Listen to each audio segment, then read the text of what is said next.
Zanzibar, there's going to be a lot of party shifting. Many people are going to be joining the political parties. Others are going to be retaining their political parties. We have got a by-election coming up in Olkalau. So it's going to be a litmus test for both strong parties. All right. So let's talk about that. The jigsaw puzzle, I'll be joined by Daniel Jumamondi, who is the Africa representative for the Global Peace Foundation. Gibson Gesora is an advocate of the High Court. He's also a political analyst, as well as Henry Indindi is a lecturer, communications strategist, and governance expert. Let's talk about that. And by the way, Thursday is the purported Gen Z anniversary. My take is this. If you can stay at home, stay at home. If you want to go to the streets to protest again, which is your right, we can only say that do it, Vivian, do it responsibly. Do it responsibly. Exactly. And do it peacefully. Yes. Yeah. Absolutely. So, Victor, I've gotten today's fixtures on the back page of the Standard, and the games to expect today are Argentina versus Austria. Which that is going will to be a at mouth-watering match. Absolutely. Yes. At 8 p.m. We'll also be having France versus Iraq. And then we have Norway versus Senegal. Of course, I'm behind Senegal for that. And then we have Jordan versus Algeria. Okay. So those are the teams that are playing today. France versus? France and Iraq. I think based on their last match, France is going to win that game. 2 goals and above, not 1. 2 goals and above. Okay, now that you predicted, actually, Victor. Yeah? Yeah. I don't know why you're so sure. I think this World Cup, I've not really followed so much, but on social media, definitely you see what's happening. So, Iraq and France. Yes. So don't be too sure, because I think this has been a mixed bag. Well, they have a good team. They have a good team. They have a good team. Yes. And then what stood out for me in this so far is Cape Verde. Oh, yeah. And Spain. Yes. You know, and I think, you know, the goalkeeper is made the headlines. And I think for me, that has been a very, can I say, emotional, happy time. And I mean, the guy played his heart out during that game. And I don't know, social media can say so many things. And, you know, he was crying and all that. And I'm not so sure if the mom really traveled. But those are some of the things that, for me, make World Cup worth watching, not necessarily the football itself. So, but I think again, you said France is going to play against Iraq. Yeah, their last match against Senegal was good. It was siblings rivalry. All right, it was, and they beat Senegal. Yeah, those Senegal also have a very good squad depth. I hope they've learned from what France did to them. Yeah. So this one, France is going to, you know, France is going to water them. Norway and Portugal, yes. And Senegal? Norway and Senegal. I'm predicting 2-1 for Senegal. 2-1 for Senegal. Okay, but I think they are going to... I also go with that. Okay. I also go with that. Algeria and Jordan, Algeria is going to pick that, the 3 points, according to me. The scoreline, not so sure about, but Algeria is going to pick that. What of Argentina and Austria? Argentina is going to beat them. Argentina, they have got a very good squad depth. They are attacking, and they have got a very strong midfield. So Argentina, for a very long time, they've also won the World Cup before. They're not coming here as newbies. So yeah, that is just that. All right. Okay. Okay, that aside, today being a Monday, you know that we talk family matters right here on Good Morning Kenya, and today will be no different. And our conversation today is a conversation that we have been having. It's not a new conversation on here. So we're talking about mentally nourished children for a healthy future. We still want to just take a look at how to ensure that we are creating strong families, and specifically when we're talking about the foundation of our young ones, how do we ensure that they are mentally strong and you know, just for the betterment of their future. That is the conversation that we'll be having, and my guests will be here by 9 a.m. for us to have that convo. Welcome to the program. My name is Vivian Ndegwa. Marie? Thank you so much, Vivian. Good morning, Victor. I know this is your season, yeah? Victor. Okay, Absolutely. Vivian, I think so. Yes. When you fan ball, eh? Yes. Vivian, when you fan ball, sindio? Yeah. People are wondering. I'm not. I'm a fan of football. You're saying? I'm a fan of football. Okay, I know where you come from, but it's fine. Yeah. But it's a good time for people just to wind down and, you know, just come together. The world has come together just because of football. I remember, was it Mexico and I can't remember which team. They played, but then they celebrated together, something of that sort. I can't quite remember. But yes, football brings people together. And if I remember very well, the late Nelson Mandela once said that if you really want to, can I say, get rid of racism and all these things, football should be what people should advocate for and really embrace, because it kind of brings people together, black, white, whichever color you are, yellow, and all that. So, but it's a good time, and I'm happy that KBC is also able to bring that to our, you know, to our viewers and all that. So keep it here. You know, those matches are still going to be, you know, televised live here on KBC Channel 1. So we are doing our best to ensure that you do not miss any of those matches as far as we can. But right about now, we want to begin with the news and fire tragedy in Gikomba, where once again it has struck Gikomba Market, leaving 2 people dead. The deadly flames are reported to have broken out at around 2 o'clock Sunday morning, quickly ripping through hundreds of stalls and reducing merchandise of unknown value to ashes. Nairobi North County Commissioner Simon Osumba, who visited the scene, confirmed that investigations are underway to establish the cause of the dawn blaze. Meanwhile, the bodies of 2 victims were moved to the city mortuary. Were the scenes Sunday morning at Gikomba Market in Nairobi County. Scenes of devastation as hundreds of traders woke up to find their livelihoods reduced to ashes. Tunaweza taka kujua moto inatoka wapi. Kama leo moto imechoma soko yote, kuanzia kona mpaka kona. The dawn inferno ripped through their stalls in the wee hours of Sunday morning, claiming the lives of 2 people who reportedly inhaled toxic fumes.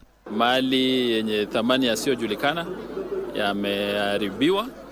Na vile pia katika hiyo hali kuna watu wawili ambao waliweza kuaga. Kutuangamiza paka tunakufa. Na ni loni jamani, tutafanya nini? Hizi vitu tunakopa tu. Hatuna pesa kwa mifuko. Pesa ilichomeka iliisha. Ni karibu takriban watu 70,000 watakuwa wamepoteza makazi zao. Kwa hivyo serikali tunaiomba ijaribu sana iweze kutusaidia.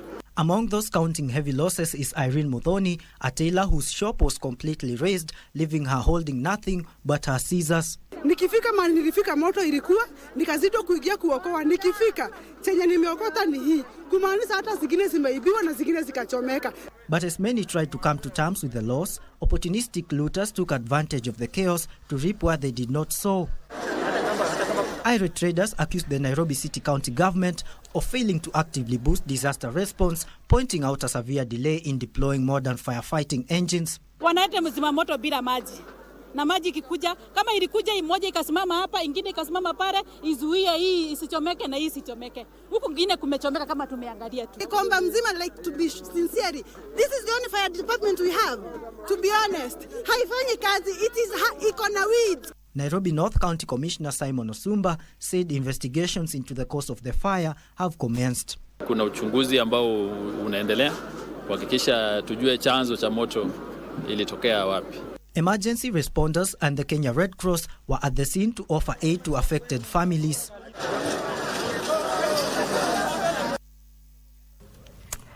President William Ruto has warned the youth against succumbing to negative peer pressure, warning that freedom without responsibility amounts to recklessness. Speaking during the 95th St. John Ambulance Kenya annual parade at the State House, Nairobi, the head of state emphasized the need for civic responsibility. His remarks come amid reports of planned youth demonstrations on Thursday, and that is this week, to commemorate those who died during the anti-finance bill protest. Joseph Ohongo has that report. Hundreds of volunteers, cadets, officers and partners gathered to mark the 95th St. John Ambulance Kenya annual parade in Nairobi. The event celebrated the organization's footprint in emergency medical response, first aid training and disaster preparedness. On our roadsides, in our stadia, in our schools, in our villages and communities, you are often the first to arrive when tragedy strikes. Your Excellency, we recognize, as the Ministry of Health, we recognize St. John Ambulance Kenya as a very strategic partner in advancing Taifa Care.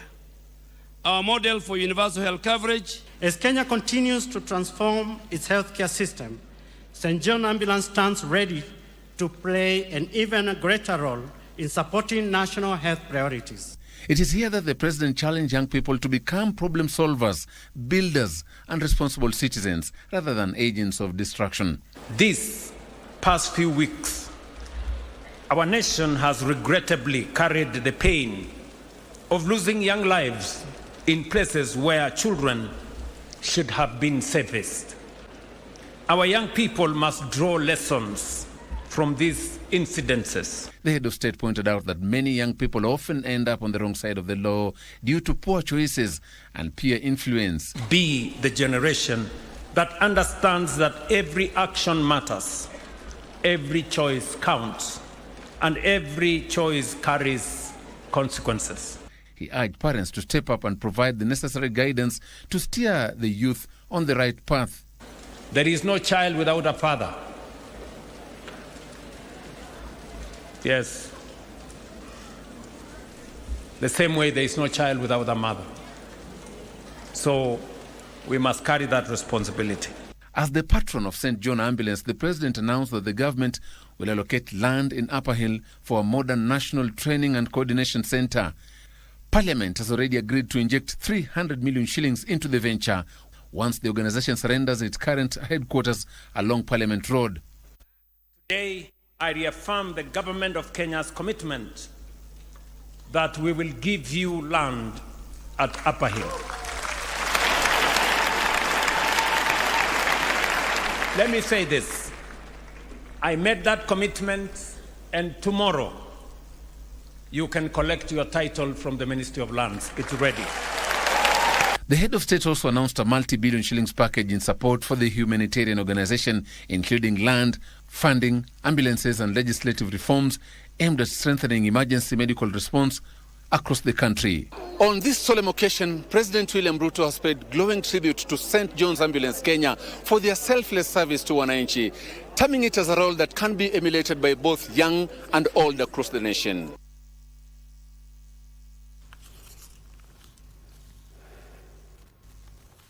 Joseph Wakungu reporting there. A section of Kenya Kwanza leaders now claim that the anticipated June 25th demonstrations are being planned and sponsored by the opposition. Speaking in Uasin Gishu County during an interdenominational worship led by Deputy President Kithure Kindiki, the leaders maintain that the said opposition leaders are out to gain political mileage at the expense of the Gen Z during the protests and urge security agencies to remain alert. Here is Abdiaziz Hashim with the details.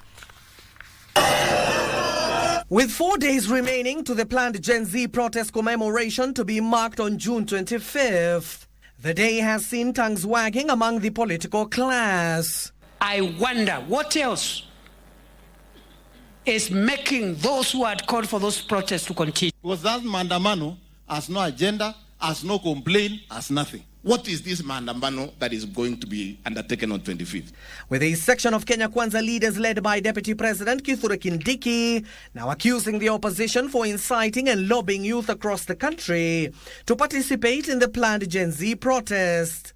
Nashangaa kusikia kwamba wale wachochezi wamesema ya kwamba ni sawasawa, finance bill haijaleta mabadiliko, finance bill iko sawa, lakini tutaendelea na maandamano. Opposition wenye wanapanga ili iwe sio maandamano but uhalifu wa mali. We also want them to do an honorable thing and call off the maandamano they are saying they are planning. Speaking in Uasin Gishu County during an interdenominational worship, the leaders maintain that the said opposition leaders are out to gain political mileage. Professor Kithure Kindiki and the President of the Republic of Kenya, William Ruto, you have the cardinal constitutional responsibility of ensuring that Kenya is safe and stable. Wale ambao wanataka kwenda kuandamana, katiba imekubali mtu yeyote kujieleza. Lakini hakuna ruhusa kuumiza haki za wengine. Kila mwananchi amelindwa na serikali, amelindwa na sheria. And this is not supposed to be a threat. It's not supposed to be a joke.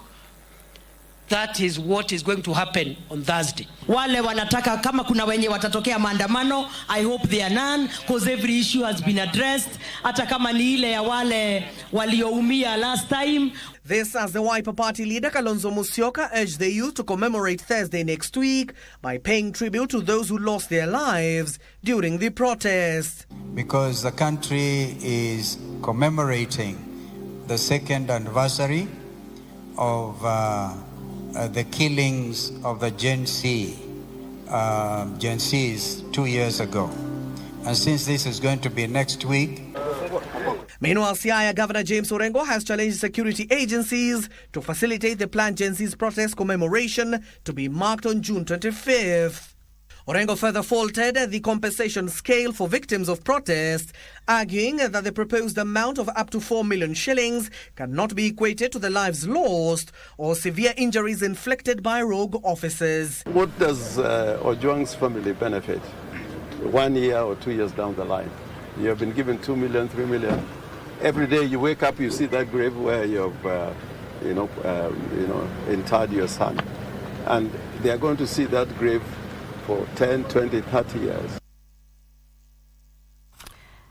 The government is developing a national care policy to regulate daycare facilities and improve the safety and quality of services offered to children. Speaking at Luala Kadawa Secondary School in Kisumu County, State Department for Children's Services Principal Secretary Karen Ongengo said the department has deployed a team to collect public views that will inform the development of standards before the policy undergoes public participation. Here's Joshua Joel with the details of that story.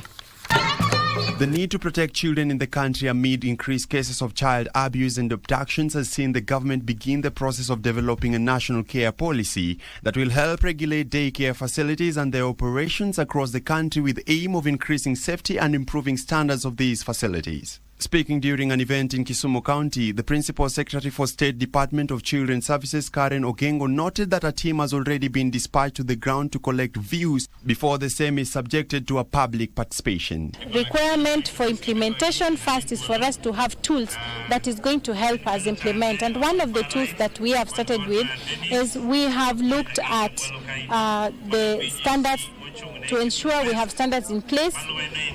In the past 2 weeks, my team has been going around the country, getting views from the public to incorporate their views into developing this standard. Meanwhile, she weighed on the ongoing debate of reintroducing corporal punishment in schools. Ongengo saying the move will not solve the unrest and increase cases of indiscipline among students. She instead urged parents to play a more active role in raising and mentoring their children. Corporal punishment remains outlawed, and we don't believe again that corporal punishment can resolve issues of student unrest.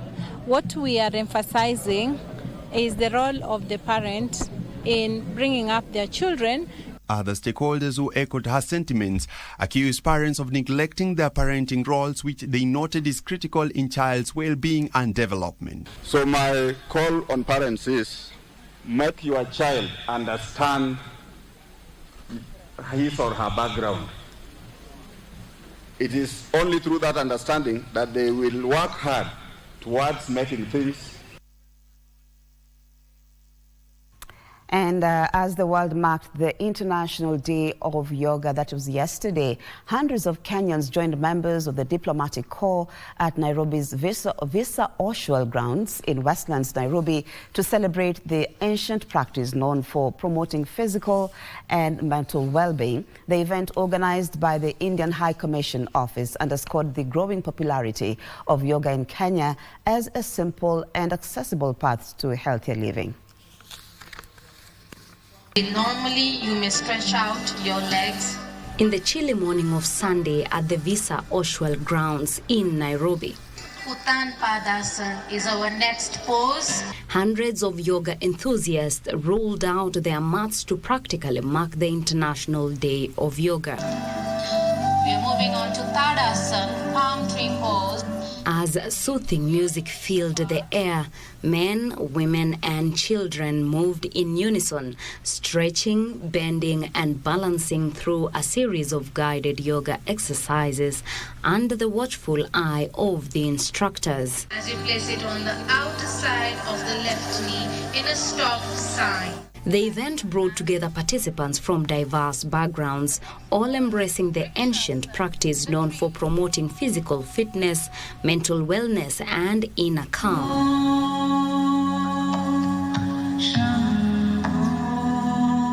Observed globally every June 21st, the International Day of Yoga was proclaimed by the United Nations in 2014, recognizing yoga's contribution to health and well-being.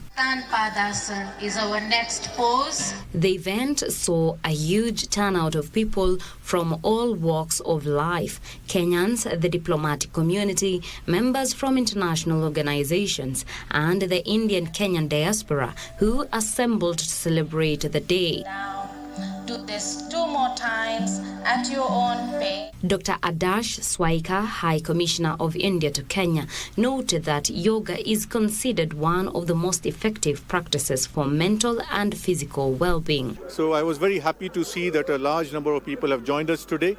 We feel that there is a lot of potential for yoga to become more popular in Kenya. As the High Commission of India in Kenya, we organize daily yoga classes at the High Commission, and we would welcome people to join those yoga classes and be a part of this yoga journey. Swaika said that High Commission of India has been actively promoting yoga across Kenya through daily classes and outreach programs in schools, universities, and major towns, including Kisumu, Nakuru, and Nanyuki. Yoga is something which you can do at any point of time, any point of the day, anywhere. And even if you would have seen 2 days back, we organized a chair yoga session in the United Nations. People who are spending long hours sitting and doing desk job and do not have time to go outside and do yoga, they can even for 5 minutes stretch themselves while sitting on the chairs. He added that yoga offers a wide range of exercises tailored to different age groups and health conditions. Yoga offers a variety of options. If you have any problems, you have arthritis, you have blood pressure, you have diabetes, there are specific yogic exercises for all these. And it doesn't take money, it doesn't need a hi-fi gym, you don't need a big park. You can do it in your room, you can do it in your house, you can do it in the garden, you can do it in open space. That's the benefit yoga brings. As yoga awareness gains momentum, organizers say they are encouraged by the increasing number of Kenyans embracing ancient practice. As yoga continues to be more popular within the country, experts are urging more people to uptake this exercise. For KBC Channel 1, I am Teresa Mutai. That's where we bring the news this morning to a close. But remember, your true sports partner, that is KBC, will be televising for you live. The World Cup still coming up later on in the day or in the night. We'll be getting you the right time and the right teams which are going to be playing today. But remember, Argentina, Austria, and also Senegal facing with Norway, France with Iraq. But my colleagues, that is Dunda and the rest of the team, will be bringing you details of that later on. But from us here, or from me, actually it's goodbye for now, but the team is still on. So Good Morning Kenya still continues with my colleague Victor Olo and Vivian Ndegwa. Have a good morning.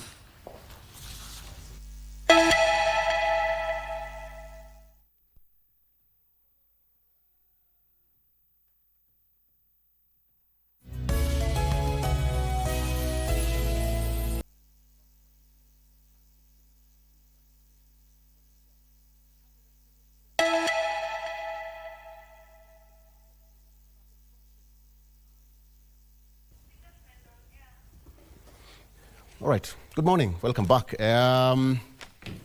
Thank you so much for staying with us. Today being the 22nd day of June 2026, it's actually 3 minutes past 7. Karibu join us to the show. My name is Victor Olo. All right, so before we get to the discussion, allow me to take you through the front pages of our local dailies pretty fast.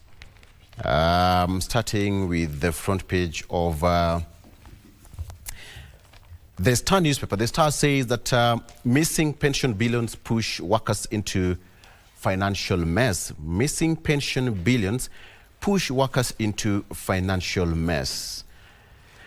The outstanding contribution hit 67.9 billion shillings as of March 2026. Outstanding contributions hit 67.9 billion shillings. That's as of March 2026. The story continues on the inner pages. That is on page 4 and page 5. That is there. The Star also reports that there is an unseen hand of DP Kindiki in Olkalau MP by-election. The story of DP Kindiki's hand in Olkalau by-election slated for next month, which many people say that is going to be highly contested. That is what is here. The story that's on the front page talks about the missing pension billions push Kenyan workers into financial hardship. It's not so good. Margaret Jakango, who is the controller of budget, says that accounting officers should ensure that timely payment of statutory deductions, as failure to do so is likely to affect staff welfare and morale. That is what is here. Perhaps it's not one of those things that a retiree would want to go through. You'd want to retire and have your, retirement package well set for you, and you go home and enjoy your retirement. Okay, that is here. There is a little bit of an illustration here with the Star. The Star says that unremitted statutory deductions in numbers, the unpaid pension contributions stands at 67.9 billion shillings. Health schemes at 39.64 billion shillings. Pay 26 billion shillings. Debt ceiling breach stands at 1.95 trillion shillings. And 9.22 billion shillings on SACCO deductions. And finally, 40 billion shillings on personal emoluments arrears. And finally, who owes the most? The pension arrears by sector. Okay? Public universities, the largest defaulters. Public universities stand at 31.4 billion shillings. County governments, 24.4 billion shillings. Health sector, 2 billion shillings. Agricultural institutions, 1.6 billion shillings. 92% of public sector share unremitted deductions, and finally 8% private sector share unremitted deductions. So these are some of the figures about the savings and what it's all about when it comes to retirement packages. Okay, on the front page of the Daily Nation, police bosses power struggle. Police bosses power struggle. That is what I have here. Police bosses power struggle.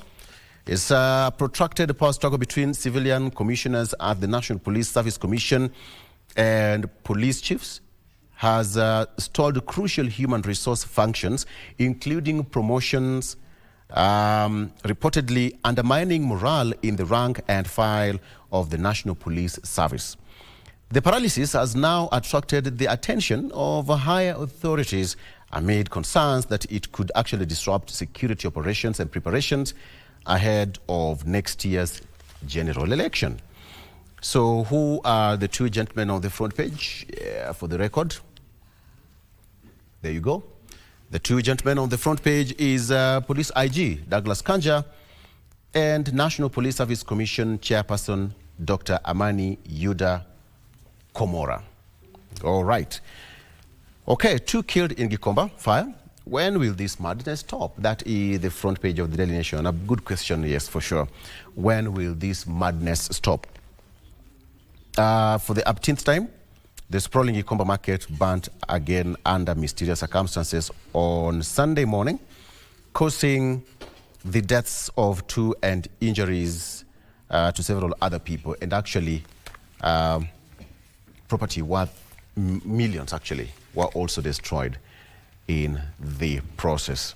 Allow me to, let me just take this on. Daniel, front page of the Standard. Good morning. You're well? Good morning. Karibu sana. Oh yes, Daniel Juma Mondi is the Africa representative for Global Peace Foundation. He's here. Wakili Gibson Gesori is also joining us. Getting ready. If you know that that meme. All right. On the front page of the Standard, in 6 months. That is on the front page of the Standard. In 6 months. All right. So the Standard reports a couple of development projects that the president had promised in the past, and totaling to around 1, 2, 3, 4, 5, 6, 7. According to the Standard, they have also reported 7 of them based on what the president said in the past. In 6 months, that is what is here on the front page. You can take a look at that in 6 months for the record. Okay, so you can take a look at some of the promises that the president had said in the past. Okay, let me bring my guest in studio. Daniel Juma Mondi, as I earlier said, is the gentleman responsible for representing Africa Peace Foundation. Good morning, Daniel. Good morning. Good to see you as well. Good to see you. Karibu sana. It's a beautiful morning. Dan, it's been quite a run. We are here, but allow me to ask you, what do you make of the finance bill? We are here with another bill. This week is going to be a very crucial one for Parliament, of course. Parliamentarians are going to be having a lot of that. But once that is done, there are a couple of complaints from people saying that the number of MPs who actually did not vote, who are not even in Parliament on that day, absconded, was so many, as opposed to those who were in Parliament and voted for the bill. Yes, Victor, it's very sad that MPs, majority of them chose to abscond at the time when Kenyans needed them most. It is their responsibility to vote for the finance bill and, of course, to be in Parliament. That is the single most reason why we have hired these members of Parliament. And so it came to me as a surprise that a majority of them were not there, especially at this crucial time, remembering that this finance bill is so it's so crucial to governance. And of course, government has to pass finance bill every other year. So these members of Parliament ought to have demonstrated solidarity with the Kenyan people. And also they are the ones who also have a responsibility to explain to the Kenyan people what is actually in the finance bill, what is going to be different from right now. And so I feel it was not quite good that they chose, to keep away from Parliament. But that said and done, mine is to ask Kenyans, mine as a peace builder, is to ask Kenyans to basically, and I know right now this week they're talking about the commemoration of the June 25th. Our constitution allows for freedom of you have the freedom of protest. And the government has a responsibility to ensure civil liberty. What I want to urge is that we have, as much as we have this civil liberty, let us do it peacefully, because I have seen in the past, and I've passed through every time I live in the Kitengela area of the region, and the protests, whenever they are called, you find we have goons taking advantage and lighting fires on the road and, basically preventing, normal wananchi from going about their duties. So as much as the opposition may say that the protests are going to be peaceful, they need to actually take a look at some of these hotspot areas and see that whenever these protests are called, they must be for a good reason. But sometimes it leads to disruption of life, disruption of businesses. We have businesses that actually lose a lot of money whenever this happens, because you find many business people are afraid to open their shops. In Kitengela, there's a lot of looting that happens, and so goons take advantage to do this. So as much as this is the right of Kenyans, mine as a peace organization is to urge, Kenyan people, especially our young people, let us learn how to protest peacefully, how to, walk, with placards, and present petitions to whichever authority that you may want to. But this habit of causing violence, of looting shops, and of preventing other people from going about their business, this is something that we must say no to as a responsible and civilized society. Yeah, I think that's the best. That's a good way to start, because 25th will be on Thursday. Remember what the president said, and the Interior Ministry said that that is true. If you go outside there and start looting, then you're not a protester. You are not a protester. I mean, that's as simple as that. Okay, Wakili, good morning. Good to see you. Good morning, Victor. Wakili Gibson Gesori is an advocate of the High Court of Kenya. Thank you It's so good much. to categorize. You could be an advocate of so many things. Then we say we're advocate of the High Court. Yes. It doesn't mean that I can't go to the Supreme Court. Okay. You are an advocate of Kenya. Yes. Oh, how is it? Okay, that's true. Karibu sana. Yes, asante sana. So we are here for the past 1 or 2 weeks since we last met here close to a month ago. What has really stood out for you? Key highlights? A lot of things, Victor. I mean, just to start with is the preparation process of the budget. And, that is, I think, one of the key highlights, whereby there has been a bit of a slow pace in which Kenyans are receiving this particular bill. Yes. As opposed to the previous one, the 2024 one, and even the 2025 one. The reason as to why this is the case is also a question I'm asking, because you see, that bill decides the operation of government for the next 1 year, at least so. Because even in most incidences, we do find that there are situations that they walk outside that particular act when it's even put in place. We need to, as a people, decide how best can we be able to handle this business, especially after the 2024 demonstrations, which really brought the country almost to its knees, and even our system of governance was severely destabilized. Yeah. So, as a people, I think our members of parliament, let me say that I'm a bit disappointed with the numbers which were in parliament when passing a very critical instrument which is going to decide the governance of the country. And if any member of parliament was missing for whatever excuse, I've seen some say that they were abroad. Why will you be abroad on such a critical moment? Right. Unless you are sick. So we need to hold them accountable and then be able to ask them critical questions. Because remember, last time when the June 25th was happening, they were actually in parliament trying to pass the bill. It's true. Yes. Trying to hurry it through. Yes.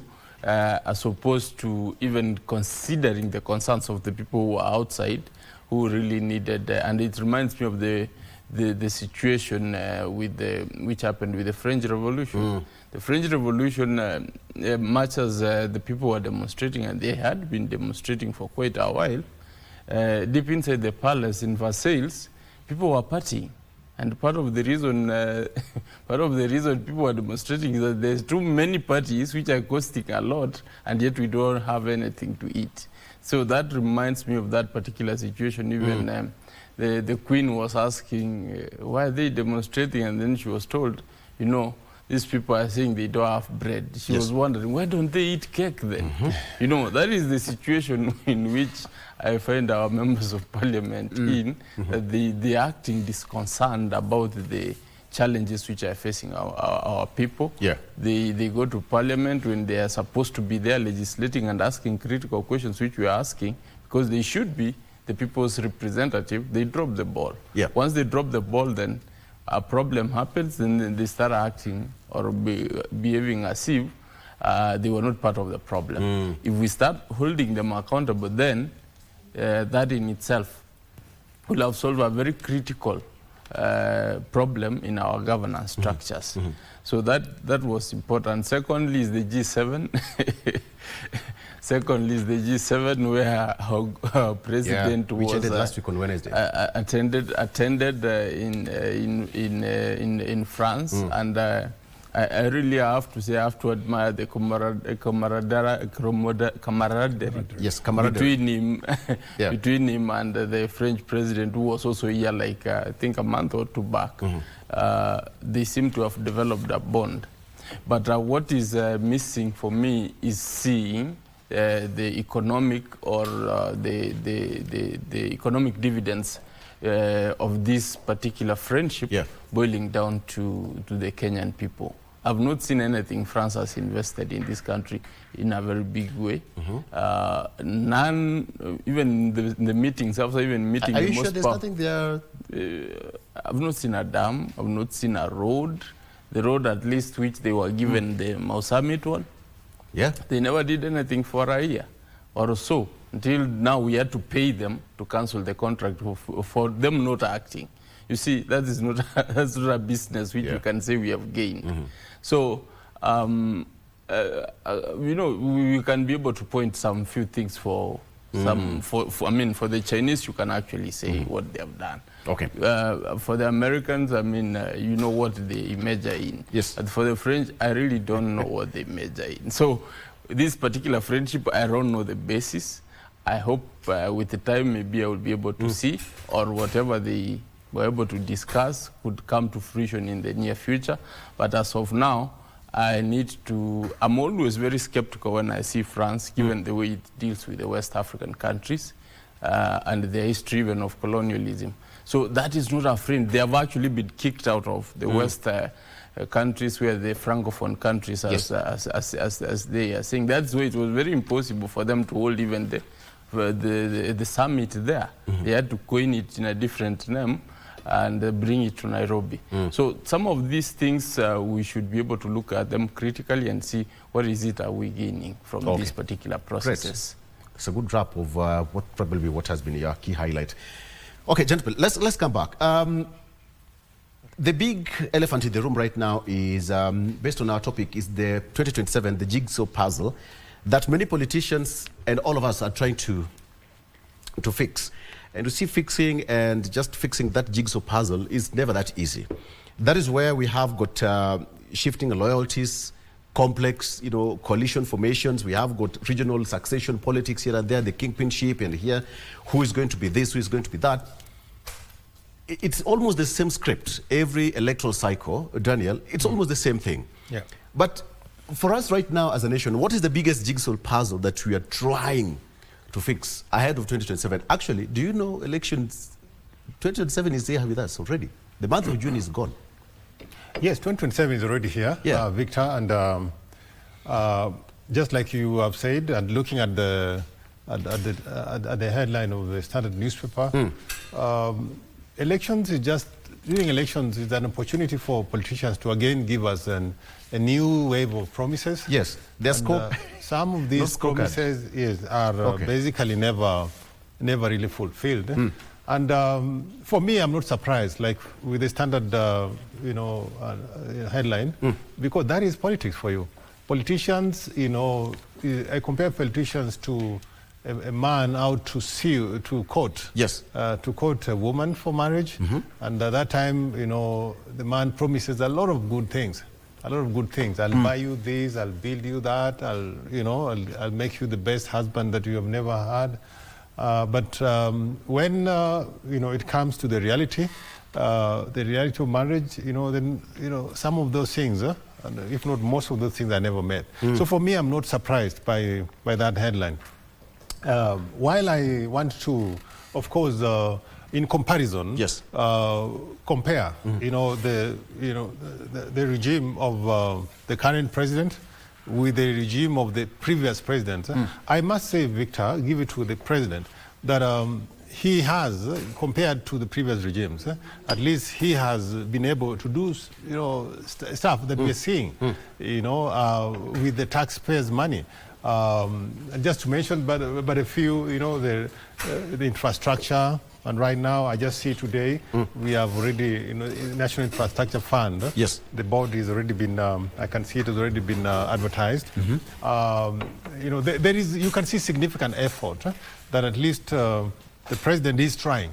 He's trying to do things, but previous administrations, of course, we have seen a lot of money being borrowed, a lot of money being spent. But what did we see for it? So we didn't see much. So the president, as much as he has not fulfilled some of the promises that he promised, I think he has done in comparison to the other previous regimes. And so it is up to Kenyans to make a decision, come next year, whether they want to renew his contract or not. But as right now, of course, the opposition is still not decided on who their running mate is going to be.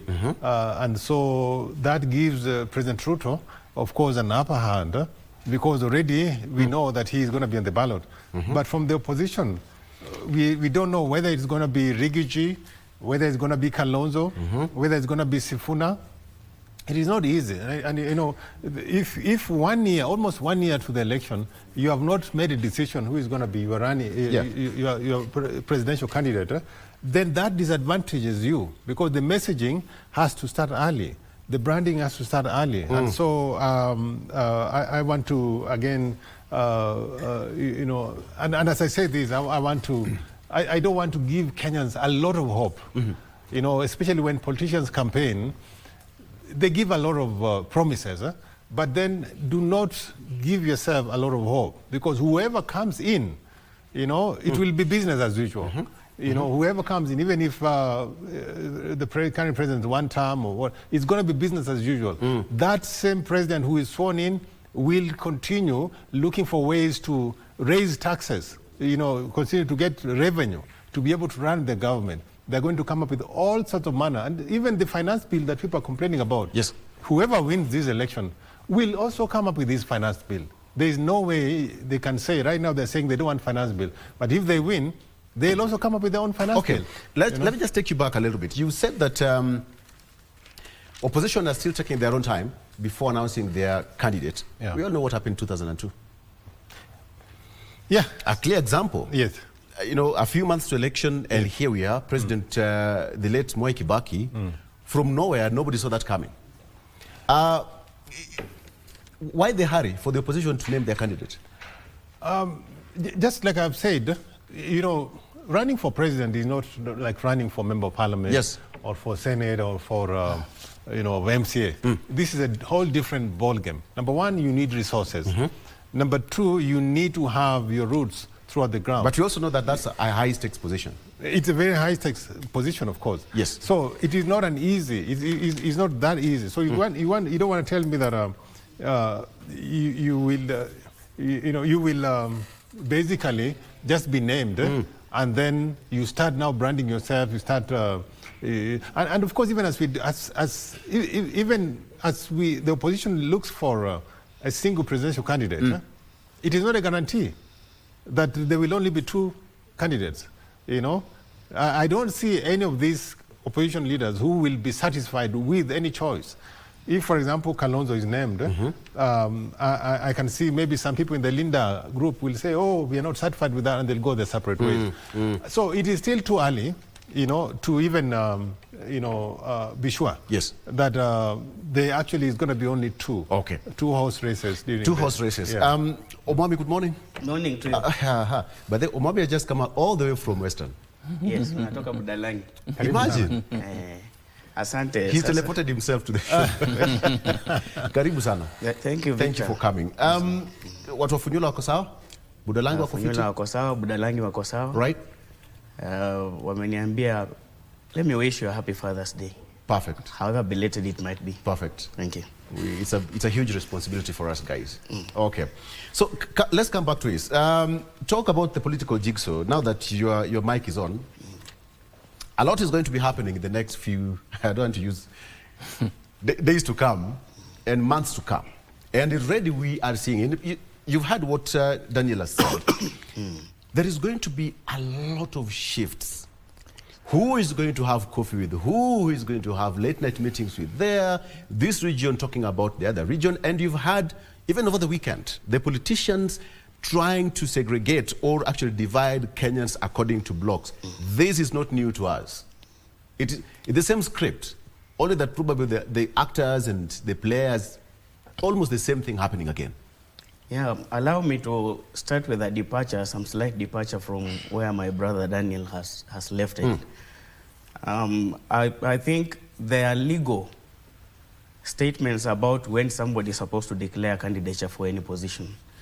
And that is why we are also legally bound. That if you are serving as a civil servant or a public servant, there is a constitutional legal instrument that guides you on when you are supposed to resign and then declare your candidature for any position. Yes. So in this essence, even somebody declaring that they are running for president earlier, I think that is the bad manners we have kept for far too long.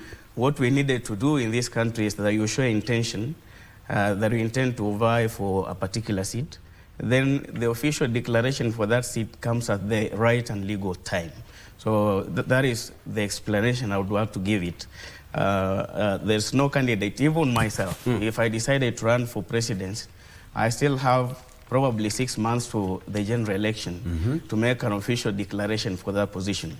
But I ought to have shown interest, probably discussing with my brother Gisore that I intend to run for this position in the near future. So that is a simmering conversation, and when it gets out as official communication, probably 6 months to it, and we are okay.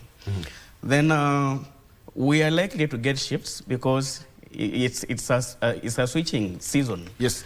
Probably after December of this year, we will get into politics proper, and we want to see serious shifts. Even candidates who are unable to vote for the finance bill, probably they are still waiting for that persuasion to get into shifts of the right camps they will belong to in the near future. And that is expected definitely in our country because there are political parties that have strengths in particular areas. Right. And if you belong to such area or you intend to vie for a political seat in that area, then definitely you have to align yourself right at that particular time. Okay. Whether it will be 6 months or 8 months to elections, we still have that time to switch. Let's take a break. That was just a warm-up. The real discussion starts after this break. Stay with us.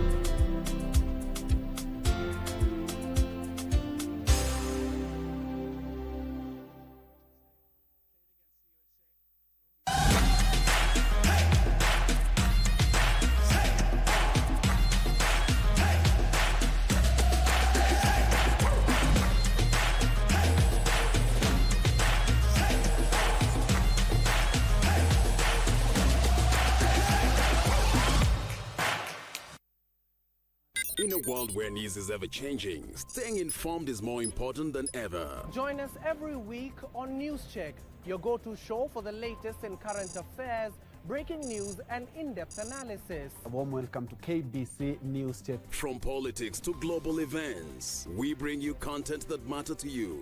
We're not just speaking about the governance and how we want to see it, but want to actually participate. Get your facts, hear from the experts, and really understand what is happening around you. We need to change our system first. You have to do the impossible to make sure the message is home. Stay ahead, stay informed, stay engaged. Will these people, everybody agree? Just listen to me. Let's give him a chance to clear the air. Catch News Check every Tuesday and Wednesday from 10 a.m. to 12 noon. Only on KBC Channel 1.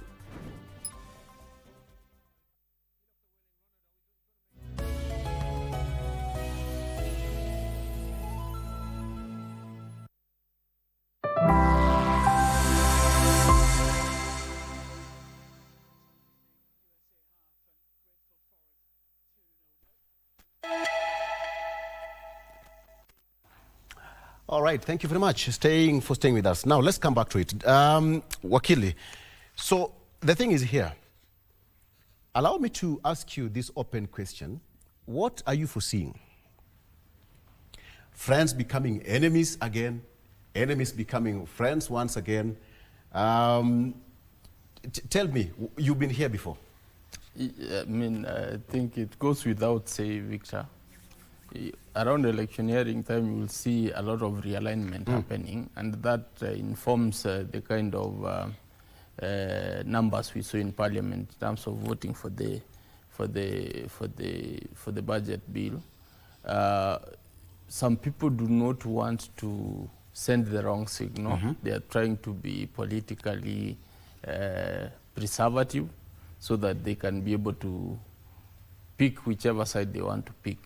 We have seen a lot of, especially the members from the mountain who are aligned to the government, not being able to go to their home constituencies to campaign because they know once they get there, things are going to be very bad. So it's something which we have to wait and see. It's a rolling ball, which you don't know where it's going to stop. But between now and the election time, we are going to see a lot of gerrymandering. We are going to see a lot of shifting in alliances. We are going to see a lot of betrayals as it why we consider them. And these people will be coming and saying, I never left, I was here. Yeah. I was here, this one has been my friend. It's only that politics separated us, now we have come together. And that will be on vehicle rooftops. And people will be clapping. Unfortunately or fortunately, I don't know. But as Kenyans, we have been taken for a ride for far too long. And I think I like a quote by a friend of mine who said that politicians campaign in poetry, but then they implement in prose. You know, prose is so prose is so tiring, and reading is, you wonder, should I read all these statements? They start now giving very long statements. You see government, you see a budget, you see this thing. But when they are campaigning, you know how poetry is very sweet to the heart and soul. So we need to be very careful as Kenyans not to buy into the poetry, which is going to get us to the prose.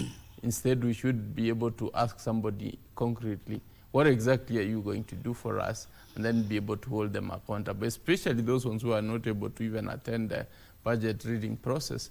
They should not be considered as any serious politicians. Okay. Allow me to ask this question to all of you. So we've seen several factions. We have Linda Mwananchi, Linda Ground, exactly. We also have the other side of the united opposition. Then we also have this other side of the ruling coalition now. These are like 4 factions currently active. And you are going to see, if not 2 horse race, 3 horse race, or whichever it's going to be. Daniel, how are these formations going to form or complicate or lessen the work leading to the next election? Yeah, so these coalitions, as you know, as you rightfully said, we have Linda Mwananchi, that is the newest kid on the block, and attracting various people there. Then we have, of course, it's not called Linda Ground anymore. We have the ODM.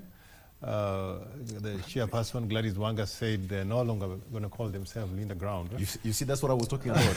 Today, you get something, you sell it for a short time, shelf life, and then you give it another name. So we have ODM, but then this ODM is basically part of the broad-based arrangement with the president. And then we have the united opposition. So these are the formations. You know, I can say these are the 3 formations. Right now, we have 3 formations. We have the broad-based arrangement, which is ODM plus UDA. We have the Linda Mwananchi, and we have the united opposition. Yes. So we have now 3 main factions. Yeah, so as we go to the elections, I think we're going to expect a lot of movements from these. But unfortunately for Linda Mwananchi, and you see Sifuna has been kind of the flag kind of bearer. You know, Mimi Ndio Sifuna has been the engine of Linda, of Linda Mwananchi. Yes. It's called messaging. Yeah, but unfortunately, you can see from the newspaper, you can see Sifuna is still fighting to be the Secretary General of ODM.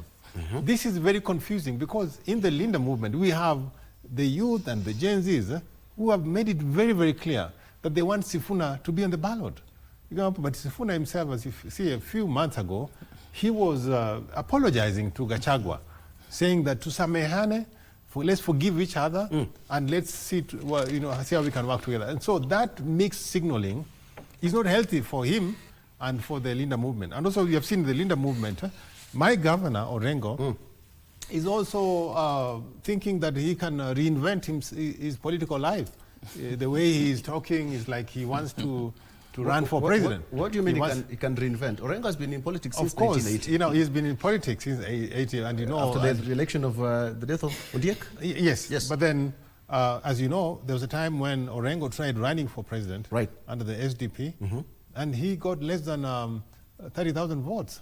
That is the time when he left the Raila, that was in 2007. Yes, and he only was able to resuscitate his political life when he came back and joined with Raila Odinga. But right now, again, of course, Raila is not in the picture, but time will tell whether he can actually defy the main ODM movement and basically make a mark in our political scene. So we are still watching, but what I can tell you is that many people on the ground, would like the current politicians, especially governors, governors who are running around, and not doing enough to actually,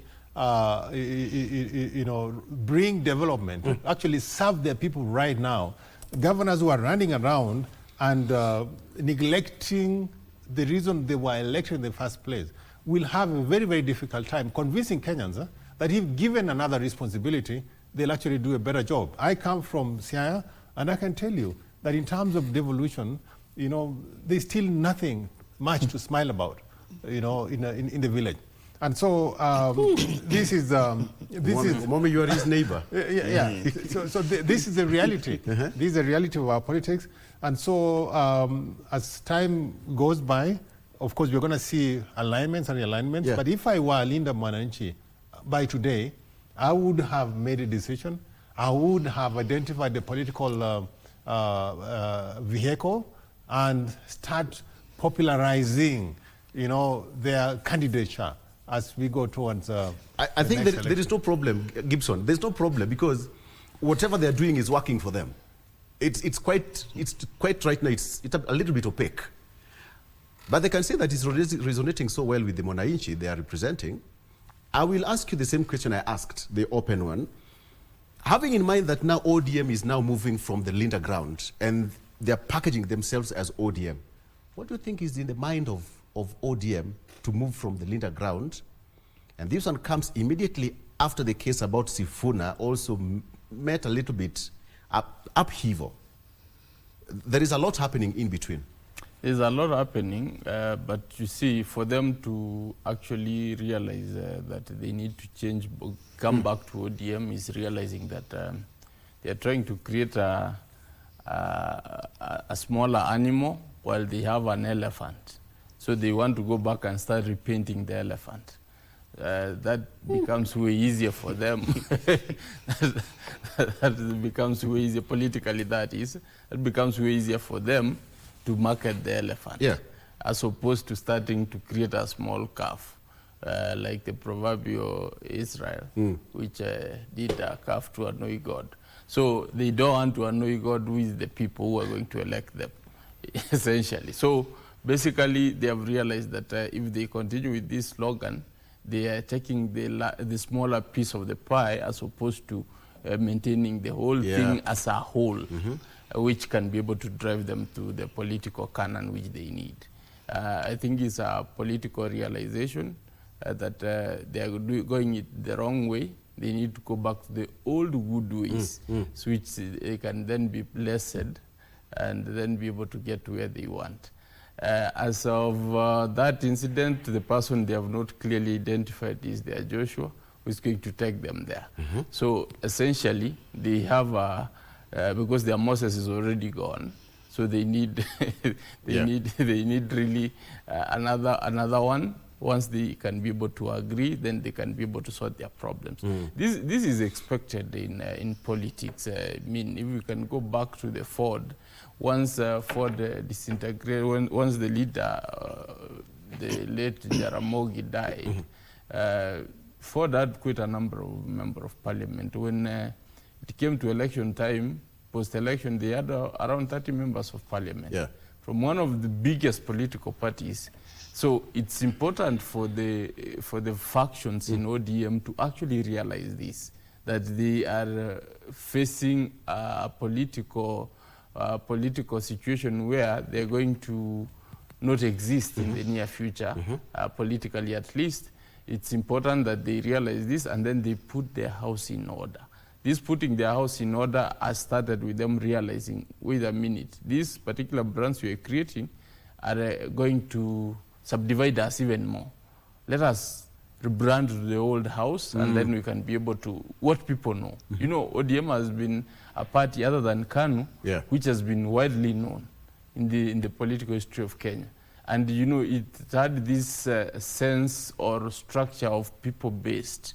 When ODM leadership could speak, it could speak as if the people have spoken. So abandoning that and now starting to segment it was becoming a political problem for them. So it's important that they retrace their roots, but then also they need to be wary that, there are political hyenas waiting for them to eat them.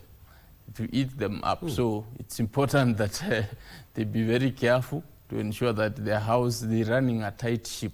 Or their political house is as tight as they can be able to shape it so that they can be able to sail through the tsunami, political tsunami that is the Kenyan front, which they can not afford to go with the confusion they are trying to demonstrate. So it's important that they rid themselves of the confusion, they rid themselves of the problems within, and then be able to have a clear strategy going forward. If they cannot be able to do that, unfortunately, the political death will come. Okay. Omomi, it's, you know, the puzzle is highly fluid and predictable. Let me start by correcting something my brother Daniel spoke to. And as you said, I'm actually a neighbor to Siaya. And Siaya is glittering at the moment. The only serious conversation Siaya needs to have is on the economic stimulus projects. What can fetch money for Siaya? But look at today, the Siaya Hospital, the Siaya Referral Hospital, the Ukwala Hospital, they are getting referrals from the neighboring counties where, for instance, Busia is exporting patients to Siaya. And that's as a result of devolution. So it will be improper to say that Siaya has not worked. They also have a very nice stadium and that was not built by the national government. As a good neighbor, that is what I've observed. But if you have a nuclear plant. But if you had a conversation about the economic stimulus projects, for instance, reviving what was Dominion and what it would do to the place today, I think that will help. But then coming back to the conversation of the Lindas, the Linda ground realized there was no ground to Linda. So they had to... What do you mean? It worked for them for some time. Yeah, it was convenient, and it was a short-term convenience. Because there is something that has vindicated Sifuna, that he has kept consistency. And that consistency is a very important, it's a very integral thing in the political landscape. So the Linda ground were inconsistent in their conversations. They were expecting to get some pieces of meat from somebody else, so they had to praise or to show that there's something happening so that these pieces of meat can keep coming. And definitely that did not work. So they have come to a realization that to work well, you need ODM. And when you hear Sifuna consistently say, I'm still the Secretary General of ODM, because he has never denounced that position. He only emphasizes that ODM was empathetically lindering maslahi ya mwananchi. Yes. And Baba in the last election in 2022 did not vie on ODM. He was an Azimio member. What if Linda Mwananchi camouflages into the Azimio that Baba ran with? What becomes of ODM? It remains a member of the Azimio coalition party, where the flag bearer might be Sifuna, with another running mate like Alonzo Musyoka, if we want to pull the Obama-Biden card, or Matiang'i, or any other person. Yeah. Because the Azimio Coalition Party was a conglomeration of all these parties together. And ODM can still stay a member of that. Now, one mistake that the Linda ground was making is that they were extremely submissive. They gave in to demands that were not there. Instead of preparing to run... To who? Who were they? Definitely, they were appeasing the president. They wanted to work with the broad base. Call a spade a spade. Yes, they were appeasing the president. So they didn't come to think of it. What if the president will not run in 2027? How do they get organized? Because this is a matter of life. You don't want to start predicting the future of somebody's, whether they are going to be alive or dead. We had Baba here, and all of us were optimistic he might run in 2027 as well. But life took him. So what if we don't want to wish that to the president, or what if an eventuality happened in the country and something bad happened, and we lose a candidate that you thought would be running for that seat? How do you get reorganized? So as a party, you must always get organized to take power by yourself and not being submissive to support somebody else. Okay. Let's talk about this way. When you look at the jigsaw puzzle, you'll have to take this region, fix with this, and this one, and the other one, and you have got numbers. Right now, you're seeing a lot of focus in Ingoland. Umwami, true or false? Yes, true. There is a lot of focus in the Luya land. And look at it this way. You're taking Luya this side, that's the Luya nation, and there's another fertile ground, the Mount Kenya region. Now, compare this. Why the jigsaw becoming a little bit wider when it comes to Mount Kenya? We have got the ODM perennial support base, of which chances are the other side of the Linda Mwananchi and the other side led by Dr. Buru Odinga are all fighting for to retain their support base and superiority. Let's talk about the jigsaw coming from the western side of Kenya, these other regions, and who is going to fix this? Pretty fine. And there is one person who is going to be the flag bearer, the president. He knows that he's going to be in the ballot. All these other people, hawajui. Yeah. Daniel. So let me just say, okay, the jigsaw puzzle, basically, if you look at Western, for example, Western is definitely going, the president is going to take, if not, let me say half of the Western vote.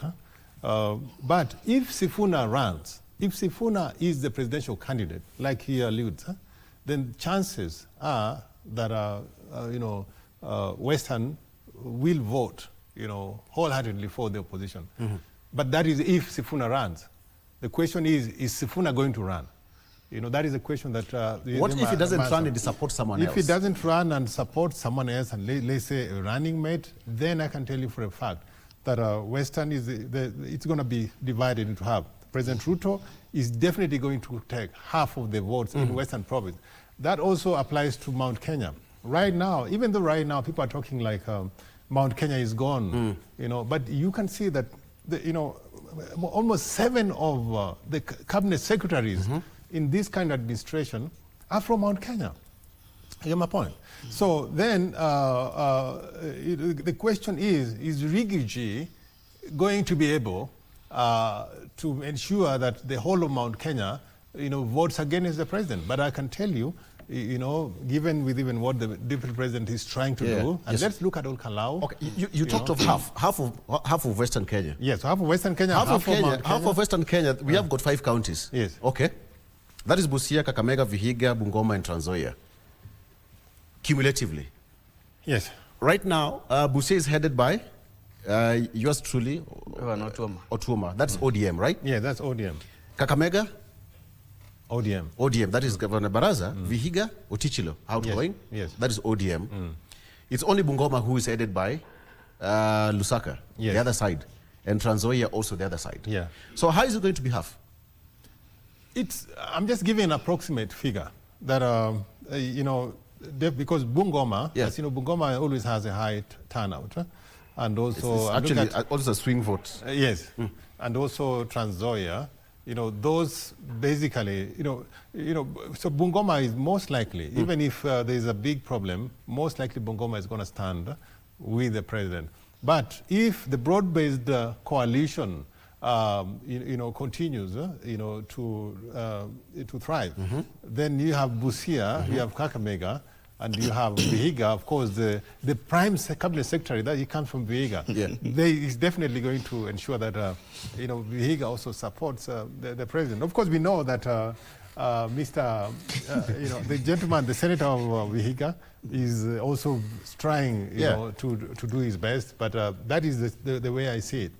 But come to Luo Nyanza, and I'm talking as someone who is I've been in politics in that area. The Luo nation has basically decided.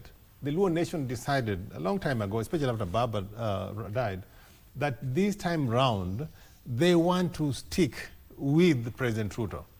And you have seen President Ruto has made efforts to actually bring a lot of goodies for the Luo nation. So as it is right now, unless, and I can see Linda Mwananchi, there's a reason why Orengo is really trying his best in the Linda group, is to try and get the Luo. And what Sifuna is saying, that Luo Nyanza is one. No, Luo Nyanza is not one term. Luo Nyanza is basically 2 term.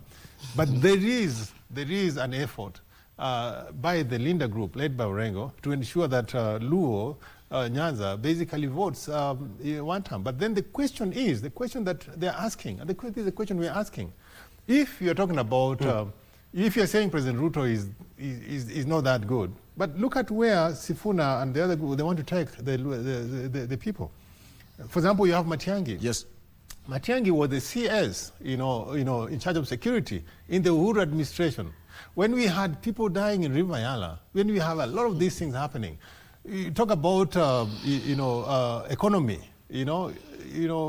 Most of these people that are in the united opposition, why in government? So this is the question that the people are asking. So you want to take us there, for what? For what? And when people see what President Ruto is doing or is trying to do, they think that this is a lesser what? I don't want to say a lesser evil, but they think it's better. They're saying better the angel you know. There is no lesser angel. Yes, go to the devil. We've never heard of a lesser angel. Okay. You can take a break. Yes. Gibson. I think politically, the Western region, let me speak of the Western region, because the Central region makes a decision at the tail end on where to go.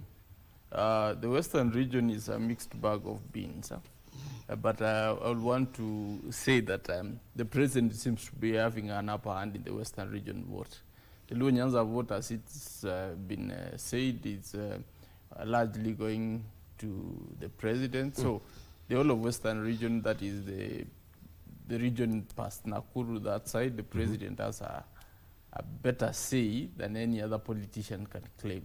I have not seen Kalonzo launch a campaign in Bungoma and have a crowd.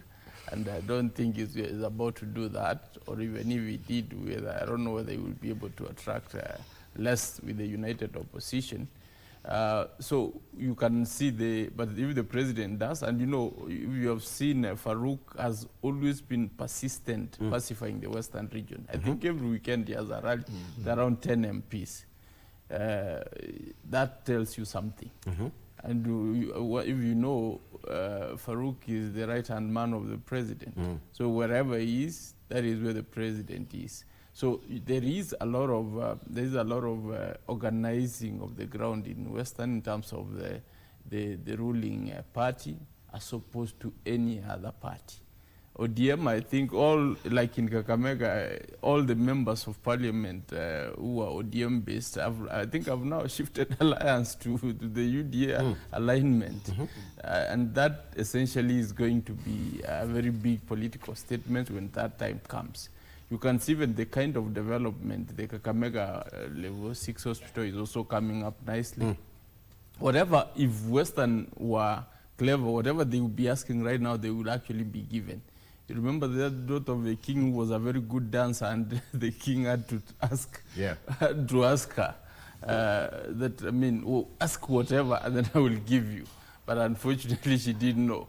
So that is Western now for the presidency, and that is what they need to actually decide what exactly they need, yes, and then they will be able to get it, because they are that beautiful lady who is good at what she's doing, but then when it comes to what she wants, then she cannot be able to tell.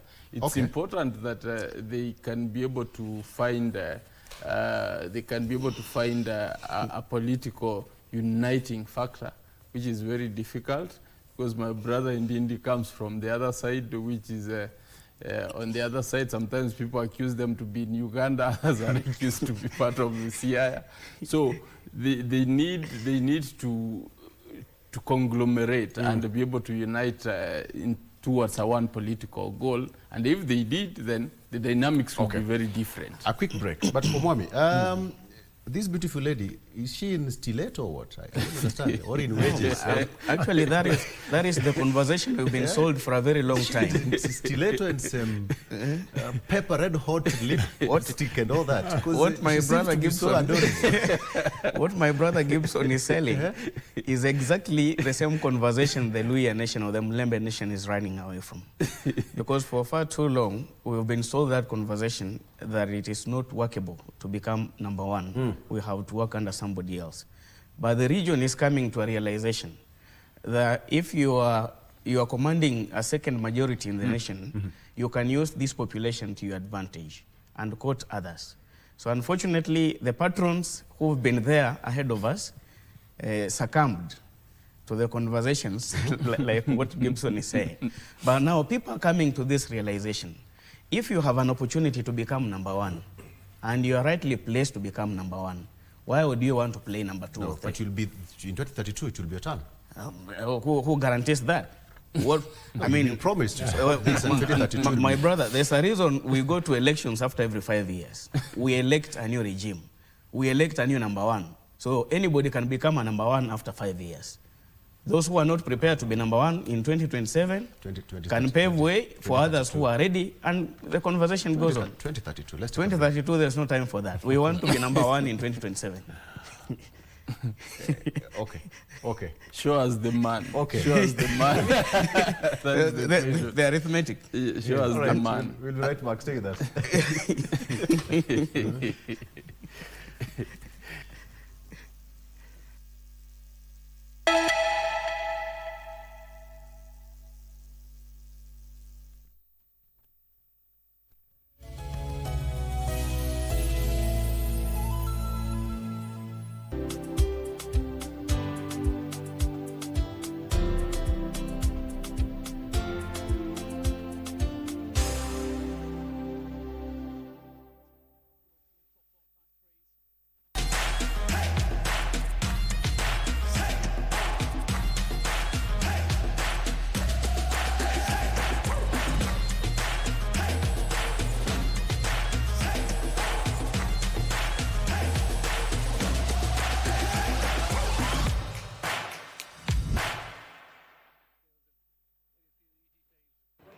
Are you ready for the next big thing in tech? Well, with Spotlight, Kenya's brightest young minds, game-changing startups, and breakthrough technology that are shaping our future. From AI and robotics to sustainable futures, we bring you the stories behind the scenes. KBC Channel 1. Remember, tech starts here.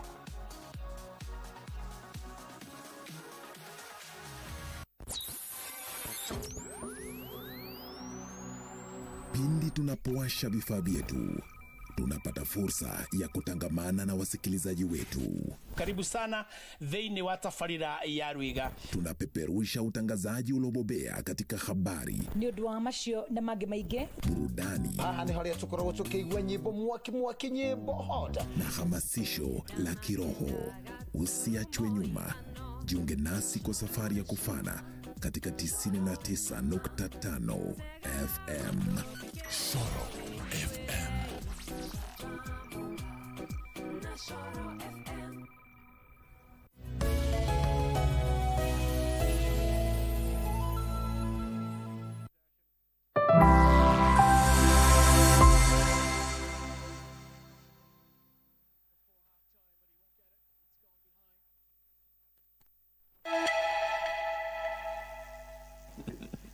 All right, welcome back. So let's do this. The final discussion. We are just trying to land. Allow me to come back to you, Wakili.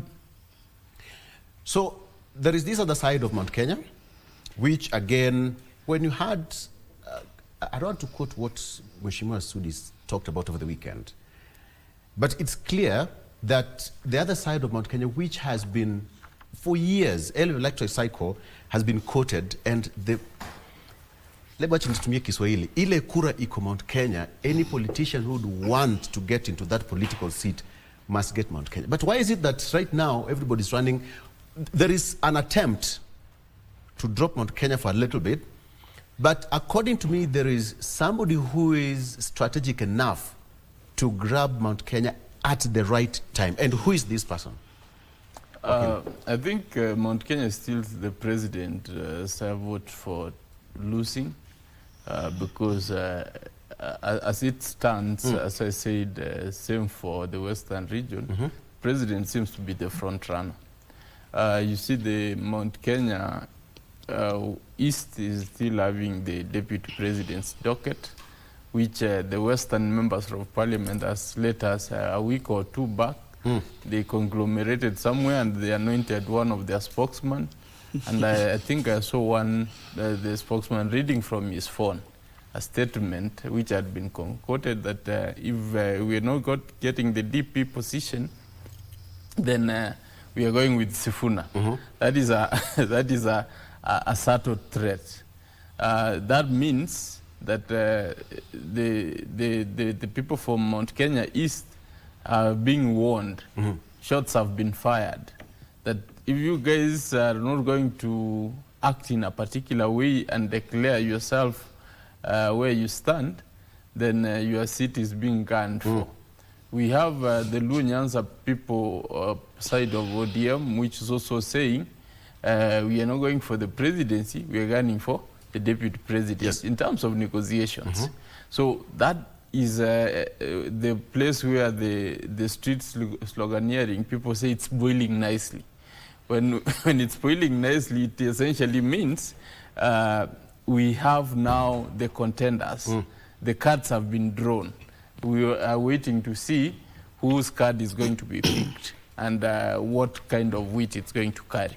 So the long and short of it, from what I can see, the Mount Kenya people have a decision to make. The Mount Kenya West have gone with the Rigathi Gachagua, so to say, but there's Uhuru in the shadows, and we cannot be able to write him off because he's an experienced politician. He comes in with the political conservativeness which has been able to be in the country since time immemorial. So you cannot despise his, he has been a former president. So that in itself is going to decide how this thing is going to boil out. So who's going to pick Mount Kenya at the right time? At the right time, I think the president has an upper hand. It is for the losing. It is for the losing. Because it will be a choice now for the Mount Kenya people to choose the person they know or somebody they don't. What will be the messaging to change the narrative? The messaging for Mount Kenya would be simple. You have had this seat. It's either you want it back or you want it gone forever. So you have to choose between that. You want back or you want to lose it forever. So that's a choice they will have to make. And wanting it back will be being close to power. And they will have to make that decision. Just like that, without any goodie? It's that simple. It's that simple. Whether they maintain the status quo by voting the way they voted last time or decide to go their political way and then be in the cold forever. Daniel, what do you think? Because, ODM is thinking that they have a chance to produce a running mate. Western Kenya also think that, no, 2032, they have said they're supporting president until 2032. And yes, they say they have got men and women who can also take on President William Ruto in 2027.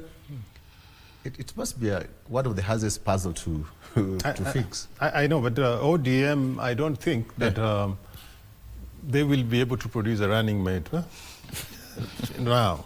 Because right now, as you know, the party leader, Oburu Odinga, had already indicated that he's going to run for Senate, and he's the one that is driving that party. But with Gladys Wanga, there were, of course, allusion to the fact that she may be. I don't think it's going to be. It's not going to be. The Luos will not front Gladys Wanga to be running Metro. I think as it is today, the Luo nation are comfortable with being in two-term without the running mate. All they want the roads done for them. They want the goodies that the president is bringing. And I think because we have been there, we have this issue of running mate. We have seen with the running mate position.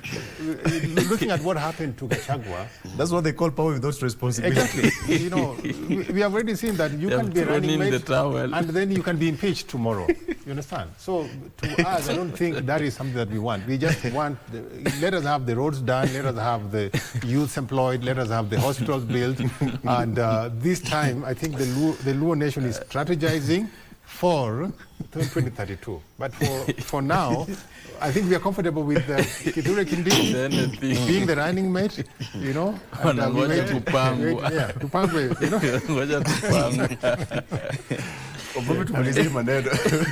That has brought something else that I didn't see coming. Okay. I think this is the worst place or the worst position for the Luo nation to be in. Because with such statements, my brother, Baba must be rolling in his grave. Because he knows his father intended to provide a solution to the Kenyan problem. Yeah. He has also made an attempt. And he was not growing cowards, as Sifuna said. Now, what I want to think about the jigsaw that we are discussing is that there is a very important constituency that is going to determine how the election goes next year. And that constituency is that constituency of the youth.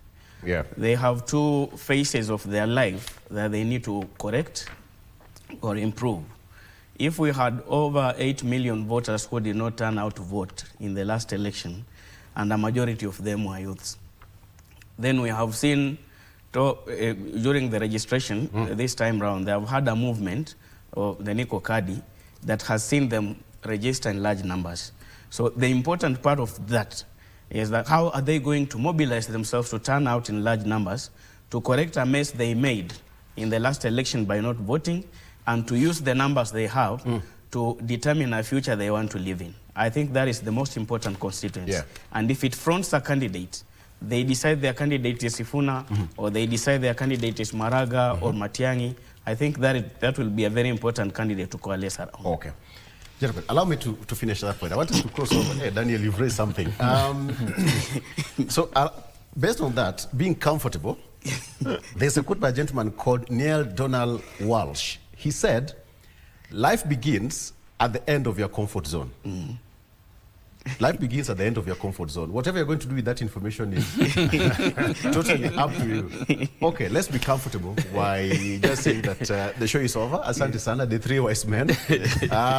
So we're taking a break and we cross over to Kisumu, where Okech, that is Weekly for Okech, will be talking about the plight of widows in Kenya, and he'll be handling that matter very well after this break. Thank you so much, Omwami. Asante Sana. He is lecturer and communications and governance expert as well. I also have Gibson Gesore, an advocate of Kenya High Court. He said he can even go to the Supreme Court. That is okay. Stand guided. And Daniel Omondi, he is the Africa Representative Peace Foundation. All right. Yes, Director? All right. Weekly for Okech. Test on 2. Mic test on 1, 2.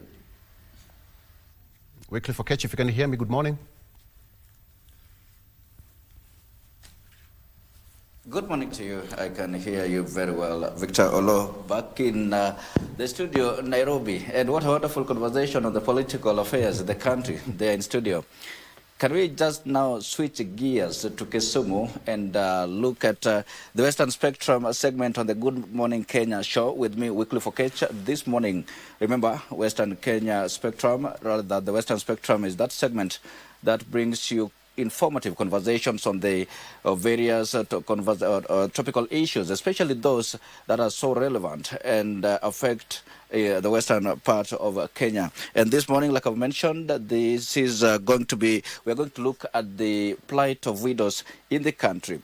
Over the time, we know the widows have been enduring quite ups and downs. What are those challenges that they continue facing? I hear stigma is still manifesting among them. What are the ways actually to eradicate the stigma, especially that affect the widows? And with me already are guests from an organization called Nyanam Widows Rising. This is an organization that has a catchment in the western part of Kenya that is offering support systems to the widows in the country. Just next to me is Reverend Nicodemus Agumba, actually is the head of programs at that particular organization, and also a widow, a supported widow, an empowered widow, that is Helen C. Jenny. I hope I got that name right now. To KBC Channel 1. And just to start us off, you may want to, I'll start with you, Helen. The widowhood, what does it come with? Basically, you may want to tell us probably when you lost your husband, unfortunately, and what has been the experience so far? Talk to our viewers. Husband in 2004, it was a very bad experience anyway, because one, from the background where I was born, I'm an orphan, and so my husband was the only hope here. Is was like the only person that I could lean to. But when I lost him, I had a lot of challenges bringing up the children. That is one. Then two, I didn't even have a home. The house that I was built was very small, just because he was in the mortuary, and they built for him. They built for me a small house. After that, I stayed in that house for 3 years. I could not take my children to school well because I didn't have that capacity. I was jobless. I depended so much on my husband because he was the breadwinner. Fortunately, I had my in-law who was over 8 years, but she loved me so much that most of the time, when the daughters brought food for her, she will always share with me. But the challenges I had was to bring up these children. At the same time, where I was living was not conducive environment. And the big challenge here is that as a widow, nobody listens to you. Nobody wants you to even give your idea, even make a decision in the family. Then two, when you want to inquire about even the property of your husband, no one is listening. So one of my sister-in-law took away my children. In a way, she took away the children, telling me that, Helen, we are taking these children away from you just for you to settle. And that one was a trauma to me, because staying in this house alone without the children. But according to my thinking, it was like they took the children because they thought I would run away. Because sometimes I joke around because being young and beautiful. Mm-hmm. So they thought I would run away. After 1 year, I was doing farming because my mother-in-law gave me a small garden, so I was doing farming. And every time that I get my products from the farm, I take to her to take care of my children. But then one day I just sat down and said, no, even if I'm suffering, even if I'm going through whatever I'm going through, I need to go through with my children. So within 1 year, I went to her, asked her for my children. Then she gave me my children for Christmas.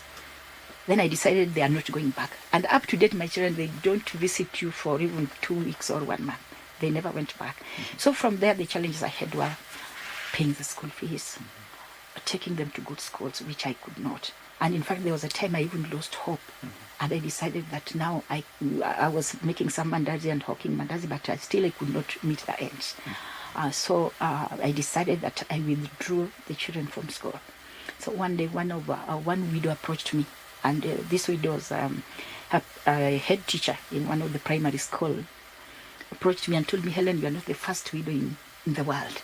And at the same time, you can do better than others. But to me, I had lost hope. And he told me, because your firstborn, who was called Patricia, was a bright girl, I'll take her to school, but I'm not going to pay fees for her. You will be paying school fees from the product from the farm. So it made me to work so hard in my farm. And I was paying fee through that. At times came that I could not even visit my girl in school and that school, it was Maseno boarding, Maseno primary boarding. There was a kitty for the vulnerable children, whereby those who had more than enough were to put some toilet tissues there, bread and whatever. So for us who didn't have enough, we were to go to school on a visiting day. We go and pick a few things that we don't have, then we go and visit our children. My children were facing a lot of challenges, and especially on the lifestyle that they were leading was not as others. This one also frustrated me so much and made me to work hard in my farm. When my girl was did her KCPE, she did so well and passed. When I was looking for support, it was not easy for me to get, simply because there is assumption in most of the communities that a widow is somebody that most people, I always say that I refer to it as most of the community members always look at us over the fence. They want to see you, will you prosper? Will you be somebody in the future?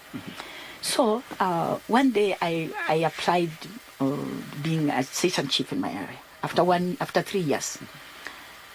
And the question I was asking a panel was, how will you take care of the community around and you're a widow?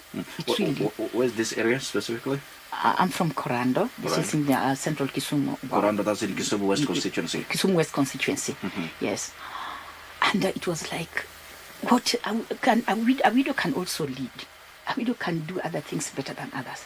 But I was frustrated from there. I got devastated so much. So I came back and decided that now I want to work hard and at least build another house, even if it's a mud house, but better than what I have, because that one was like where we are. And you have children 3. This is your store, this is your bedroom, this is your sitting room. We call it the bed sitter. So when I did this, the first day that I asked for support, nobody gave me the support, and it was like, why do you want to do that? Remember, I did tell you earlier I was second wife. Okay. And they told me, could you think better than your first wife? So my family members was like, they were for the first wife and not for the second wife. Yes. So the first time when I asked for the support, nobody gave me. And I was by that time I was a youth leader for our church members. By that time I was in Anglican Church. So this one also exposed me. So when the politics, in 2007, when those who wanted to be MPs, who were vying for the MPs, approached me. And the first thing that I told them, that anybody who will take my child to school, I will support, and I will give you full support. So one of them, who I don't want to mention, came with it was all over in the newspaper that my girl was supported because she got over 370 points. When I approached him and asked him, you had agreed to support me, to support my child to go to school, and now it is 2 weeks, the children are in school and mine is at home. Then he told me, I'm not the only one who is vying for that MP. I went back and cried with my child at home. Then the other person also approached me, who was an Honorable Lagaloch. And when Lagaloch approached me, I told him the same thing, that I was disappointed. So I don't want to be disappointed again, because I'm having my girl at home. So anybody who will support this girl, I will give that person the support. So at the end of the day, the 3 children that you are left with, I'm trying to hope that they got the education that they deserved. Yeah, I tried as a widow. Yes, my firstborn Patricia is a nurse. Yes, she's a nurse in Bama Hospital in Siaya County. Yes, the secondborn is still. We say the youths are hustling. He's hustling in Eldoret, and the thirdborn is also just graduated last year. She did IT. Yes. So overall, where would you say you got the support systems from? The first support I got was from Honorable Lagaloch. Sure. Yes, to support my children. That's the political class. The political class. Then the second support was from the church. Yeah, but for the church was just emotional support. Yeah, that is where I got. And now the last support that I've now gotten is from Yana. That has really exposed me so much. Yeah, and being a widow mentor, and you share with the widows and then you listen to their stories, it has made me go far. I can now stand for my own. In fact, I've given myself a name as a widow activist. I would not stand there and see you insulting a widow. Oh, yeah. Yes. I see you are an opinion leader and a very active member of the society, especially on issues that deal with leadership. You've mentioned Nyanam Widows Rising, and we have the programs officer, the manager in charge of programs at that particular organization, Reverend Nicodemus. Even as you say hello to our viewers, this organization, basically, what does it entail? Thank you so much. Yeah, as Nyanam, number one, we believe widows are part of us. And then number two, we believe widows can rise and widows can lead.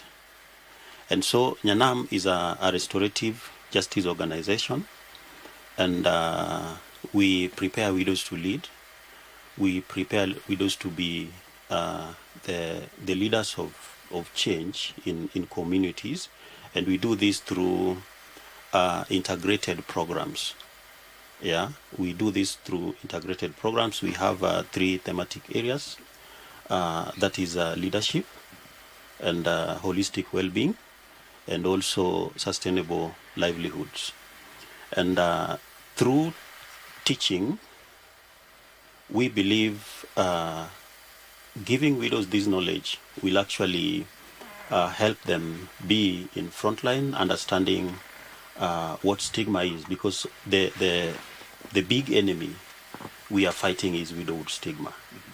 Yeah, and widowhood stigma is deep, and it's really affecting widows, and it's really affecting widows' children. So, as Nyanam, we are intentionally teaching widows how to understand the stigma and how to openly see the stigma they are facing, and also how to come up with how they can be part of solving this problem.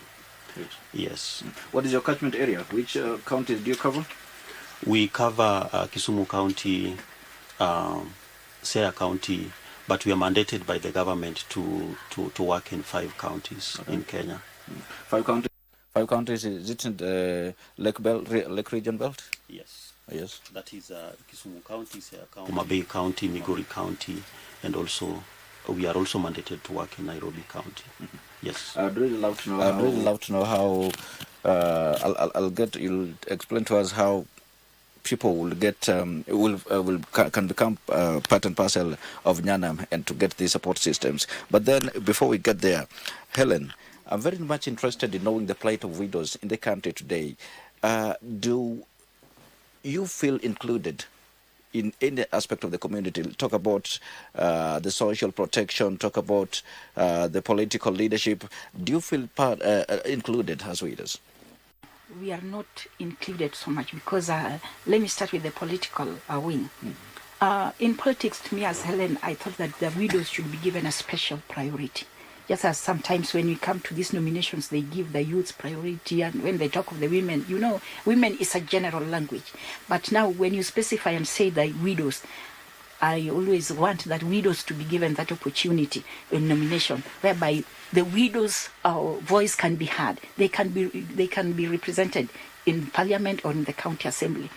I was last year, 2025. When we had that Siaya County had passed a bill to protect the widows, I was like, wow, kudos to Siaya. But my question is it implemented? And if it is yes, then other counties should do the same, because we need the widows' voice to be there, which has not been there.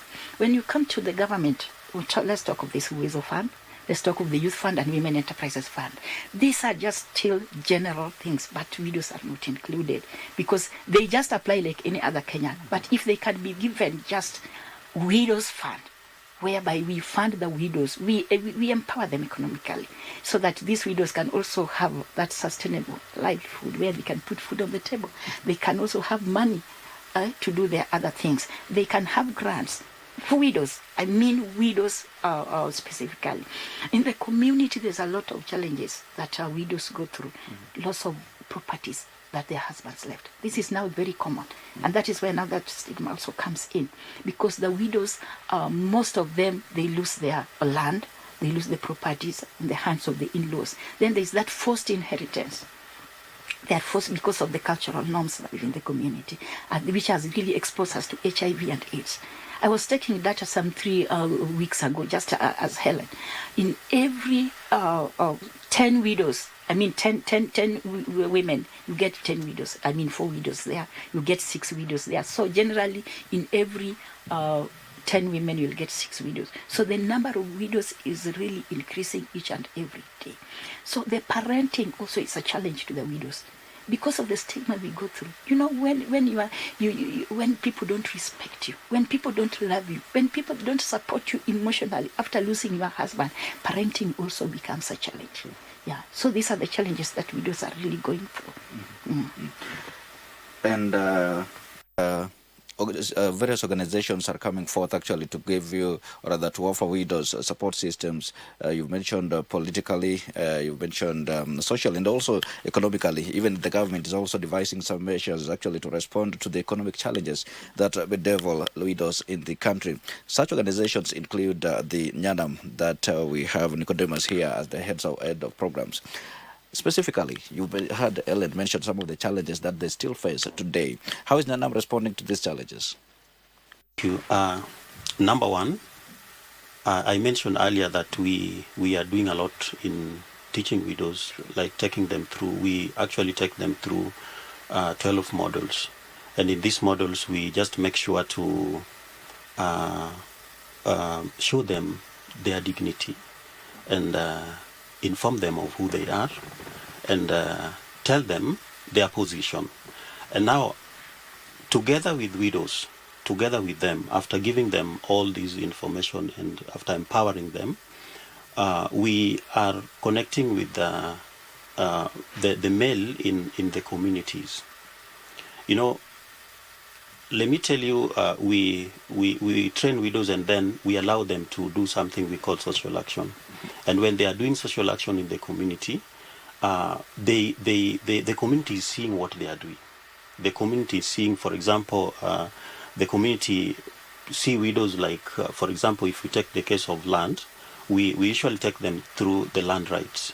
And after this knowledge on land rights and allowing them to go back to the community, now to have the social actions in the community, they are attending barazas and with their rights and working together with the local administration, the chiefs and assistant chiefs, we are really supporting them. But we are again saying that it is a fight that we should all fight as a nation, as a people, like the institutions, like the churches, like the men in the community. We should come up together and see how we can fight widowhood stigma, because it is real, it is still there, like Helen is saying.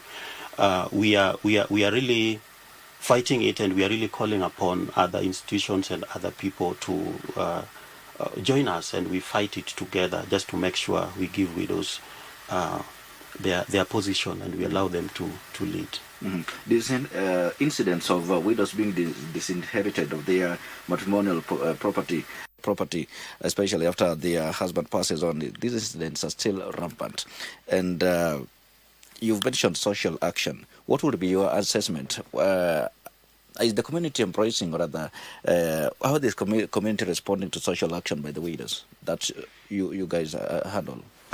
This is, I see that as part of the power that the community is actually feeling, apart from us being NYANAM. But what the widows are doing in the community, after preparing widows and after training widows, what they are doing in the community is even speaking louder. Because again and again, we've heard from different chiefs and assistant chiefs talking about who are these women. We see them different in the community. We see what they are doing is not normal. Like they are not sitting back and just saying we are widows, we cannot do 1, 2, 3, but they are in the front line doing a lot of things, and they have that boldness and confidence approaching any office around and approaching any issue in front of them. And so I think the social action is really doing a lot, because we have around not less than 12 social actions in 3 years. And so all these social actions are done in the community. And it's part of how we are felt. We are felt because of the social actions by our widows. All right. And maybe I may not have mentioned at the start of this conversation, because that tomorrow, that will be the 23rd of June, will be the world will be marking the International Day for the Widows, where the plight of the widows will be the focus for tomorrow. And when you look at the theme for tomorrow's International Day of the Widows, it touches on justice, dignity, and economic power for widows. And Ellen, that brings me to the question that when we look at this, the theme that is touching on justice, dignity, and economic power for the widows, does it relate? Does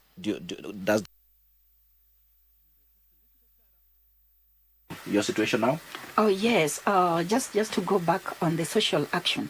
When we talk of the social action and that the theme, it comes together after every training. Let me just add that one on what Reverend had said.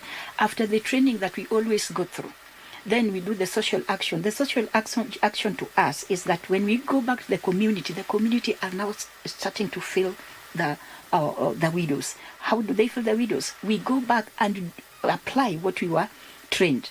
So like, for example, when we were trained on the human rights and the land and property rights. So when we go back now, we have a voice. We can approach the administrators.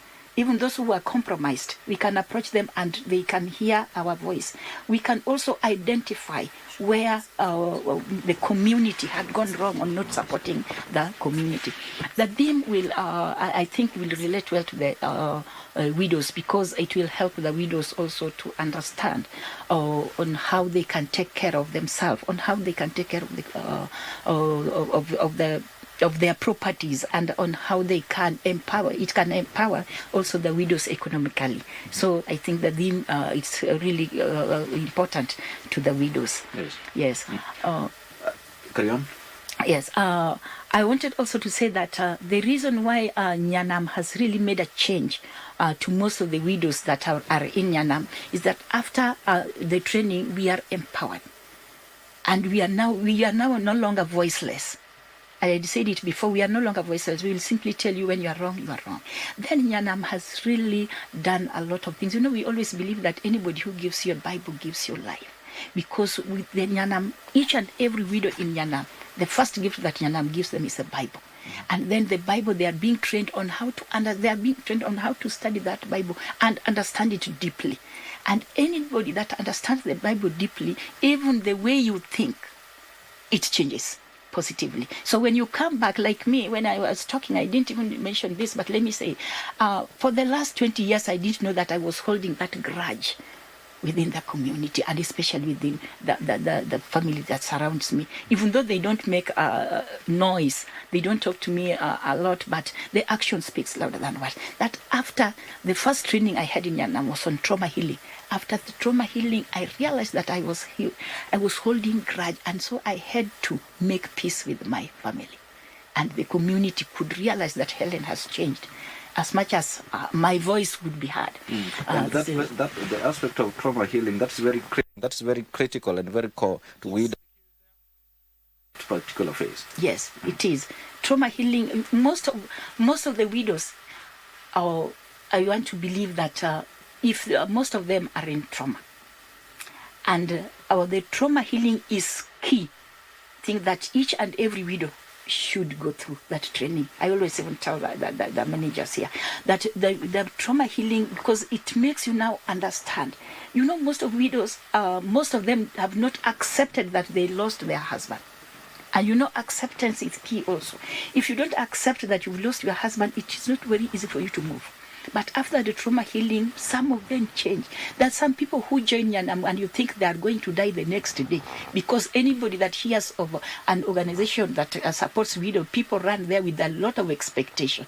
But in Nyanam, they want to train you to be a leader in your society, and a responsible leader who can put food on the table.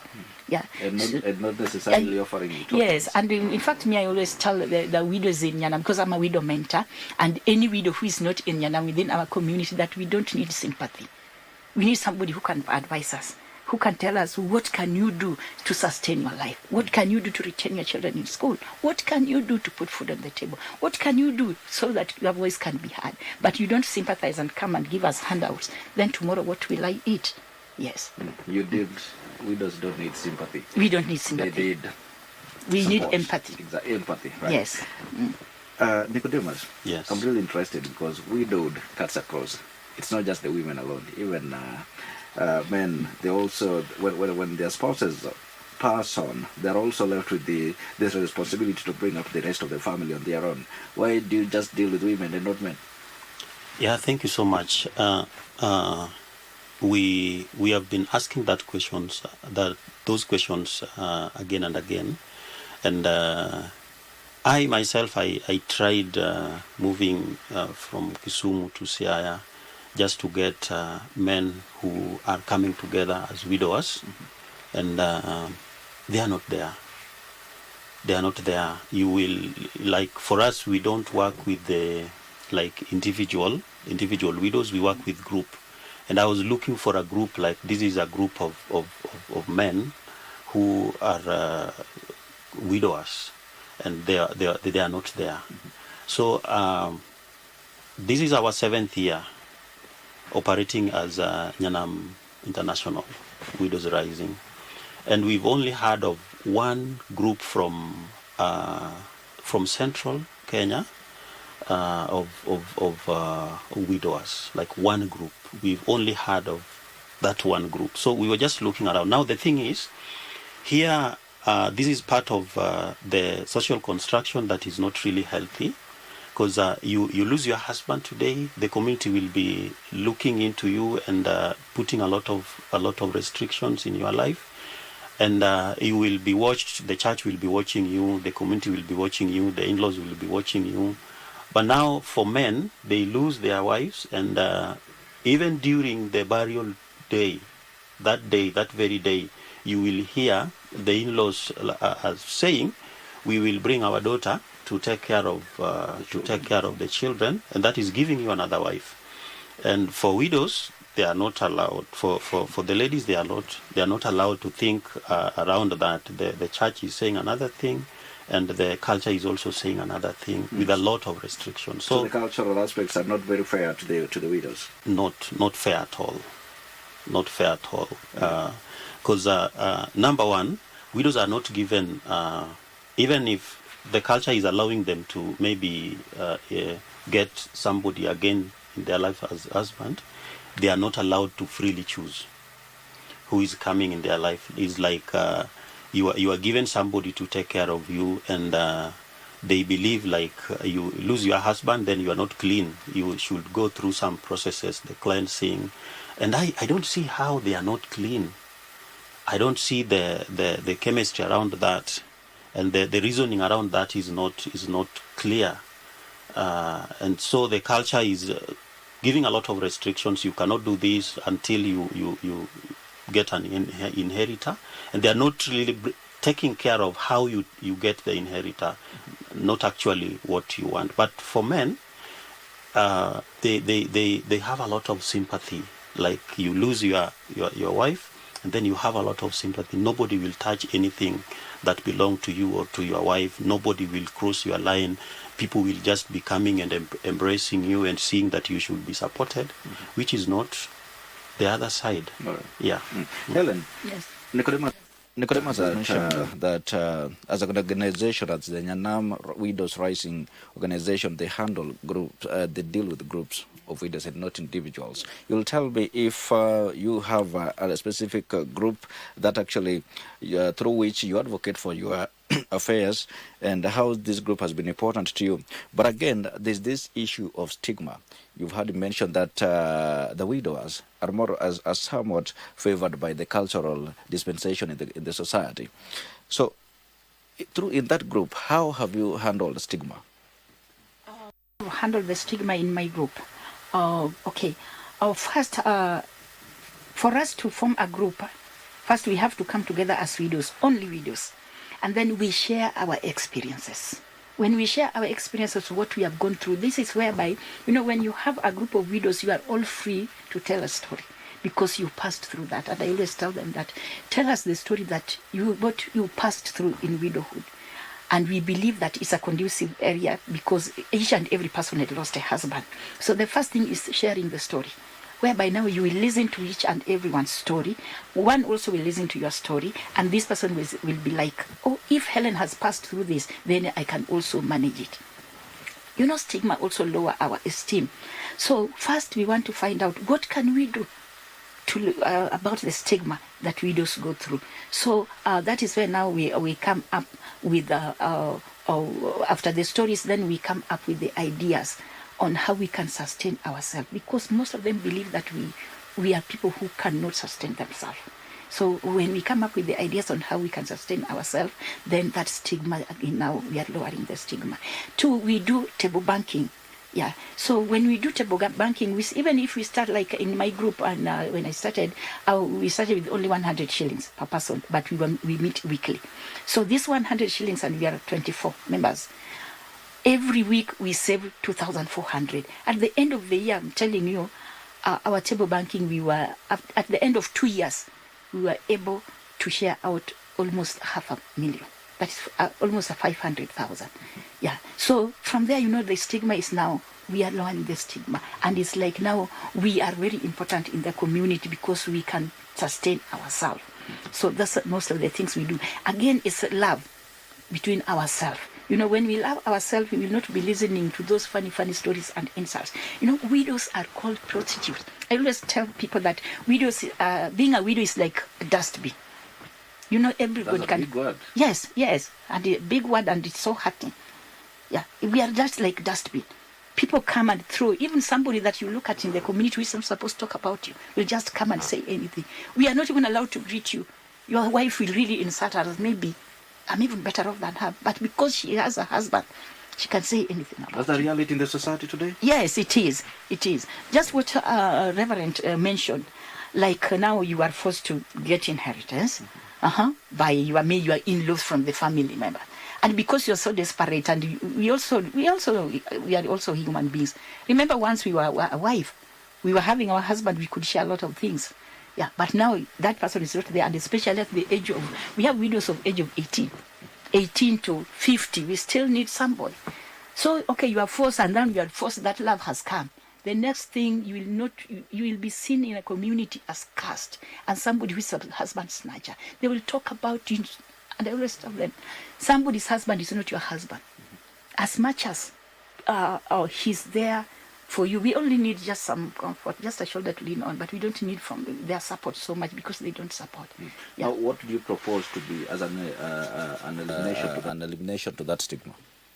To eliminate that stigma, widow just has to be heard in the community. A widow has to be somebody who can sustain herself. Yeah, so you don't depend on your in-laws. You don't depend on the community. You be somebody who first value yourself and accept that your husband died. Then you move on. All right. Yes. You've mentioned a very critical aspect of joining groups, forming and joining these groups actually through which you can get the social support, even organize yourselves economically. And you've mentioned that the table banking aspect that has been so part and parcel and very important to your economic situation. I'd really love to know which more ways can the government actually adopt to feel to make widows feel part and parcel of the community? Yeah, that is also our cry. Government to make the widows part and parcel of their part and parcel in the community, or to be felt. And that is why I'd say that me as Helen, I sometimes just cry that can the government pass a bill that protect the widows, and then they look at them differently than the way they look at other women in general. That's why I mentioned that can the widows also be nominated? Just specifically widows, a widow to be nominated, maybe in a county assembly or parliament. Can we also have just a special baraza called Widows Baraza once in a year, whereby they can also talk about their issues, about the parenting, about the land and property rights, the administrator can call the experts to come and talk to them, because even parenting is a big issue. widowhood. So if the government can do all these things, then we can be felt. But the community where we come from, the society, should just accept us and let them love us. Let them give us that emotional support and economic support. But the emotional support is key here also, because we mourn. We are human beings. We mourn our husbands. But sometimes you mourn, but there's nobody who is supporting you. Yeah. So we just need that emotional support as the widows. Nicodemus, there's a question that I would want you to address, Ellen. Is it different being a widow in the urban settings and being a widow in the rural settings? I'll come to that. But first, Nicodemus, Nyanam is offering that support system to the widows and training them on leadership, or rather to be a force to reckon with in pushing for the rights of the widows. Which other ways do you think specifically can the government or rather the society adopt to make the widows also feel part and parcel of the society? Thank you so much. Before I come to that, let me just add something on that word that Helen used. They are like dustbin. Yeah, that is the reason why the founder of Nyanam, Widows Rising, decided to work with widows. You know, Nyanam began sometimes back in 2012, and it was actually not NGO. It was by then it was a CBO, and they were working in the community. And our executive director by that time was actually taking her studies in abroad, and she was actually bringing a lot to the community in terms of supporting children who are going to school. And one thing that was clear to her at some point is that widows were not heard; they were not included. But anything, any mistake, any problem in the community, widows will be blamed first. They are not given opportunity to talk. But if anything goes wrong, then people can just go in their lives and accuse them and abuse them. And this is part of the formation of Nyanam International. So it is true that that is why we exist, to fight widowhood stigma. But again, what you're asking, I feel like we are doing more on trainings, like I said, and we are doing other things, like we are also building widows' houses. So far we've built 18 houses, and we are doing good houses, dignified houses. We are also supporting widows with the seed fund for the table banking, just to make sure that the micro business is happening.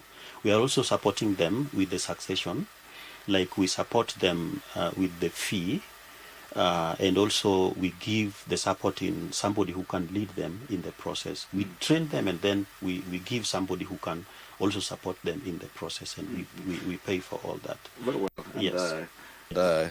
I congratulate you on that, actually, that bit of coming through for the widows. But from the government aspect, what would you want to see the government doing to make people like Helen feel part and parcel of the society?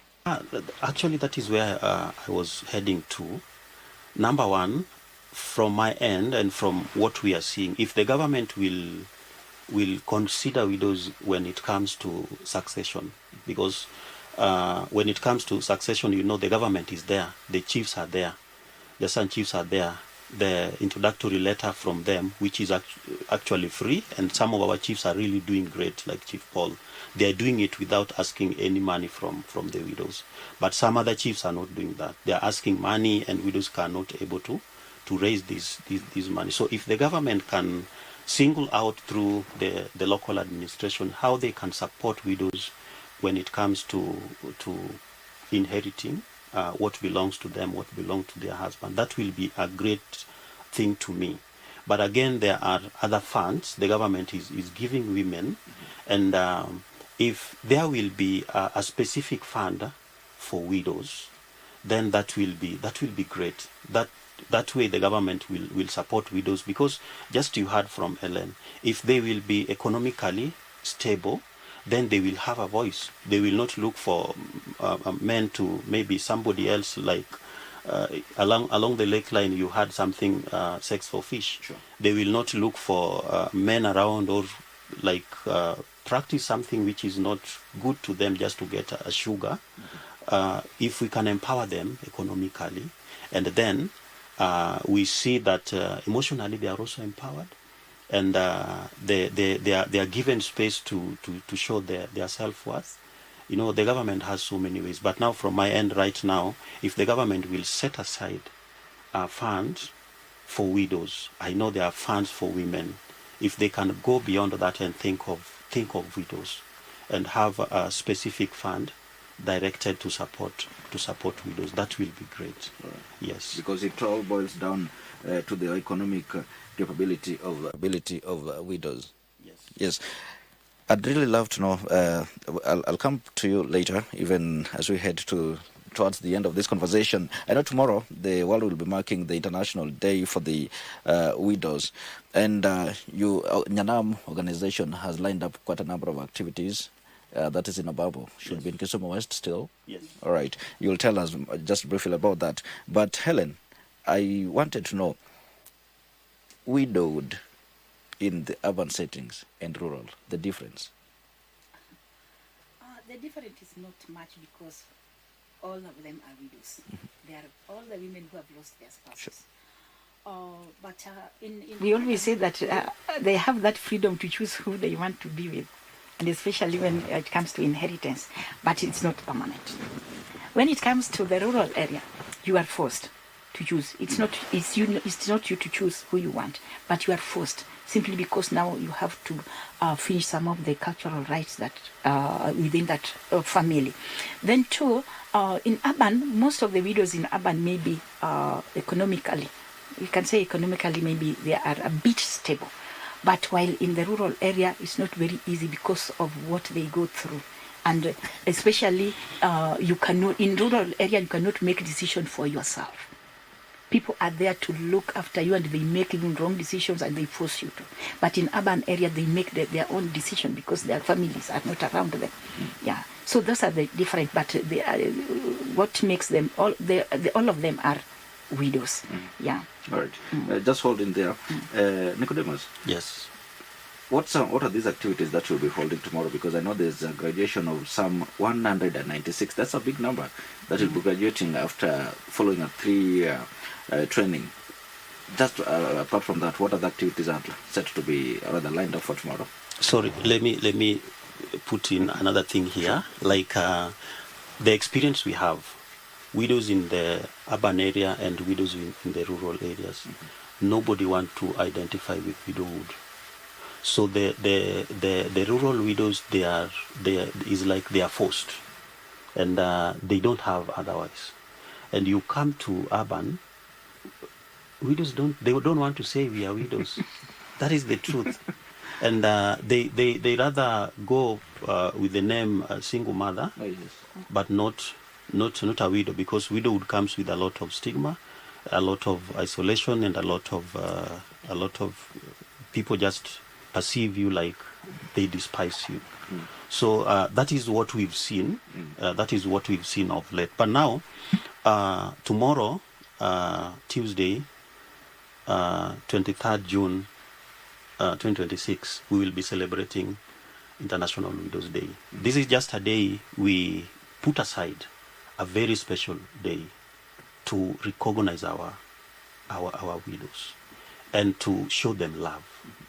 So the graduation is there, and the graduation is because we have the process. We have the level 1 or phase 1, where we invite widows. We give them a period of 9 to 12 months, just to the foundational period, to know one another and to also identify how best they can support one another. And then we bring them to this phase 2, which is 3 years, the training. And I told you we have 12 modules. And after these 12 modules, they now graduate. It's like we give them the crown to go back and change the community. So that is part of what we will be celebrating tomorrow. But again, we do this with so many partners. the funders, some funders who are actually supporting us to stand in for widows, and also people like the TI people, the pro bono lawyers. They will also be there to give services. We will also do the eye care, like we give specs. We bring the clinicians who will take care of that. So we'll be giving spectacles, the eyeglasses, and we will be also taking care of the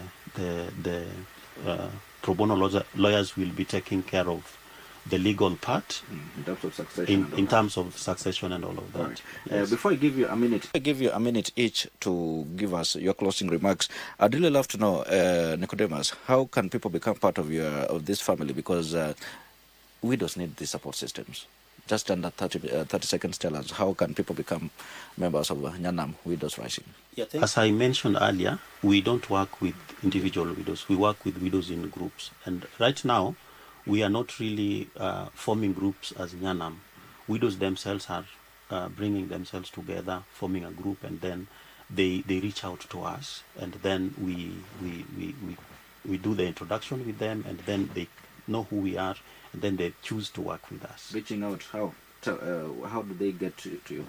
Yeah, mostly they get to us through the other widows. Mm-hmm. Yes, they get to us through other widows, and also we have also our numbers that are there with our widows. They call or they send their documents to us, and then we reach out to them. All right, Helen. All right, Helen. Yes. In less than a minute, your closing remark. What would you want to see the society doing, actually? Those changes that you wish for within the society to make you feel part and parcel of the society. Thank you. Just what I said before, just we want the society to accept the widows. That acceptance is very important. And we want the society to allow the widows also to lead. Let them allow us to lead in the community. And I just wanted to add something about what the Reverend has said about joining Nyanam. Joining Nyanam also is the groups that are formed. They get to know, those who have not joined Nyanam, they get to know that from the transformed widows. We always say that after you've gone through all the trainings, you are transformed, and then people get attracted to know who has transformed Helen, and now Helen become a leader. She can talk on behalf of the widows, so that is how they get it. Another thing that I would like the community to do, and especially, let me talk of the government. If the government can put aside the lawyers that can help the widows' cases, can handle the widows' cases at a lower rate, or at a lower cost, or free of charge, because they lose their properties because of that. Right. They don't have enough, economically they are not empowered. But we need the society to empower them emotionally and economically. Thank you. Thank you so much for listening, and thank you so much, Ellen and Nicodemus. I wish we had more time actually to exhaust this further, but then we can always create another time to have this conversation. But then that marks the end of our conversation this morning on Western Spectrum segment on the Good Morning Kenya show, where we've been talking about the plight of widows in the country. What more ways can the government and the society actually adopt to make the widows feel part and parcel of the society for the sake of inclusivity? And that's the reason I have been having Helen Sijenyi, who is a widow actually, and also a voice of change within the society on matters widowhood, and the head of programs at Nyanam Widows Rising Organization, that is Nicodemus Agumba. And thank you so much, viewers, for coding us that particular time. And before I hand you back to the headquarters for the continuation of the Good Morning Kenya show, allow me to thank you, Ellen and Nicodemus, like I mentioned, and also our production team back in Nairobi, and also the team here on the ground, Simon Nyamatiko, and also Christine on the ground, in charge of the camera works, and Nyansiri, our intern, how are you? Fine, he's also part of the production team here. And just right about now, let me hand you back in to the headquarters, where Good Morning Kenya show continues, and the segment coming up is the Family Check. My name is Wycliffe Okech. Continue enjoying your viewing.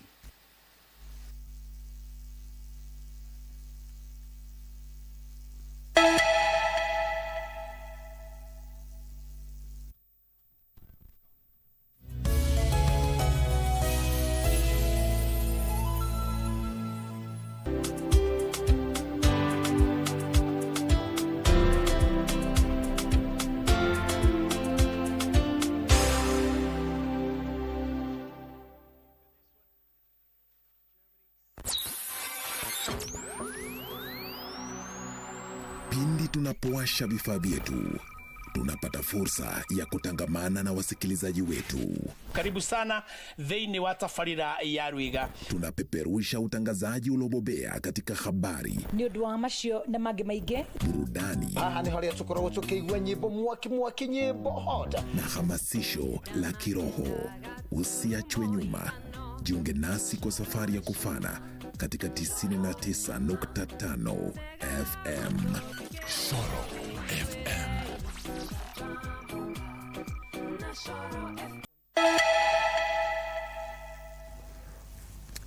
Thank you for staying with us. This is Good Morning Kenya. My name is Vivian Degwa, and you are right in time for our next segment, which is a family check. And today on Family Check, we are having a conversation on a strong family foundation. How do we ensure that we have a strong family foundation? And specifically, we are looking at ways in which our children, the children we are bringing up, how do we get to ensure that we are bringing up mentally nourished children in order for all of us to have a healthy future, or for them also to have a healthy future? That is what we'll be looking into, and I'm more than pleased to be joined by the guests we have today. I can begin by my far right. We have Wairimo Ruhara.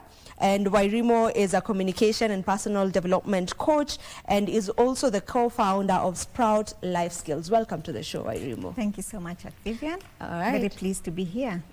Welcome. Right next to Wairimo, we have Gekoyo Mushai, and he is a speaker, he's a coach, a speaking coach rather, and he's also an author and an educator. Welcome to the show. Thank you, Vivian. And then right next to him, we have George Gadhima, and George is a case and customer service manager, Health Old Mutual General Insurance. Welcome to the show. Thank you very much. All right, and then later on we'll also be joined by Father CK, who's a Catholic priest and the founder of Father CK Foundation. He'll be joining us within no time. I want us to begin this conversation, and maybe the proper way to start is just, first of all, we get to understand how important it is for us to be mentally okay. Or the question is just how important is our mental and emotional well-being? Let me start with you. All right, thank you very much, Vivian. Now, for being mentally okay without being physically okay, it means there's no health. Even the way the World Health Organization defines health is both physical and mental, and not just the absence of illness. So when you take care of yourself physically, the mental part plays a very big chunk in how you lead your day-to-day, how you're able to cope with the daily stresses, how you're able to cope with things that are thrown, the life curveballs. You're able to adjust and be able to flow with your day and live a productive life.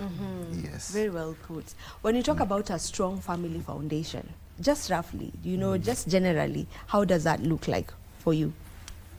When I look at that, the one thing that comes to mind is the environment, that the atmosphere that you're setting up for your family. And this goes beyond even provision for the material things, for the education and all. But what kind of environment have you set up for your family? And it's really sad that today we do not have a lot of that. You find that in some cases we have absent parents, we have toxic parents, we have all these kinds of things. But my whole idea of an ideal place to bring up children will be an environment that empowers them to grow. This means even the things that you're telling the kids or you desire to see in them, they're things that you emulate yourself. Today's kids, it's not just about do this, do that. They're more like, you need to explain why I need to do X, and you need to emulate it yourself. Yes. Yeah.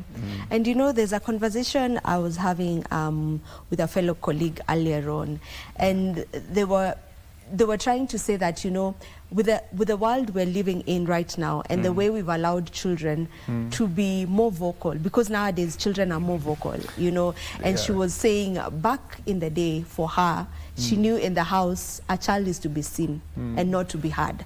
But now things have changed. So children are very vocal and they can be able to ask, you know, why, you know, you tell her to do this, she can ask you, lakini kwa nini ma, mbona mimi ndo nifanye, mbona si nani ndo afanye, you know. And for her, she was saying, it seems like that is where we started to go wrong.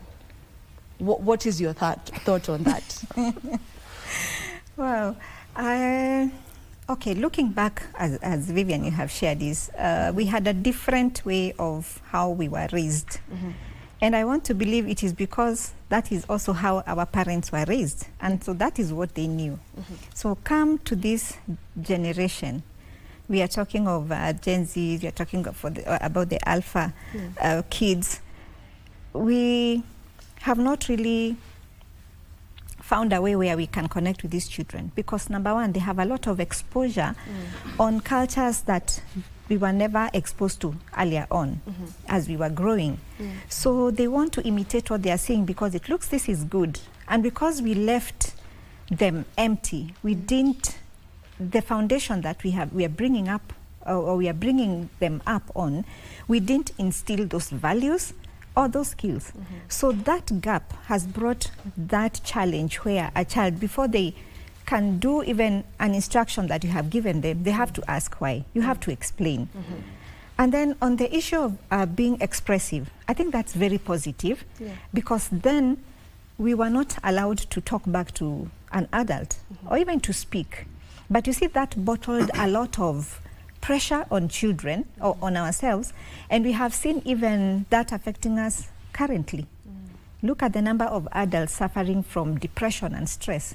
Some of these things are actually linked to our past, you know? So we are dealing with child traumas that we experienced before. Now, come to today, if we can be able to allow our children to express themselves positively, respectively, then I think that will be very positive and not work against us.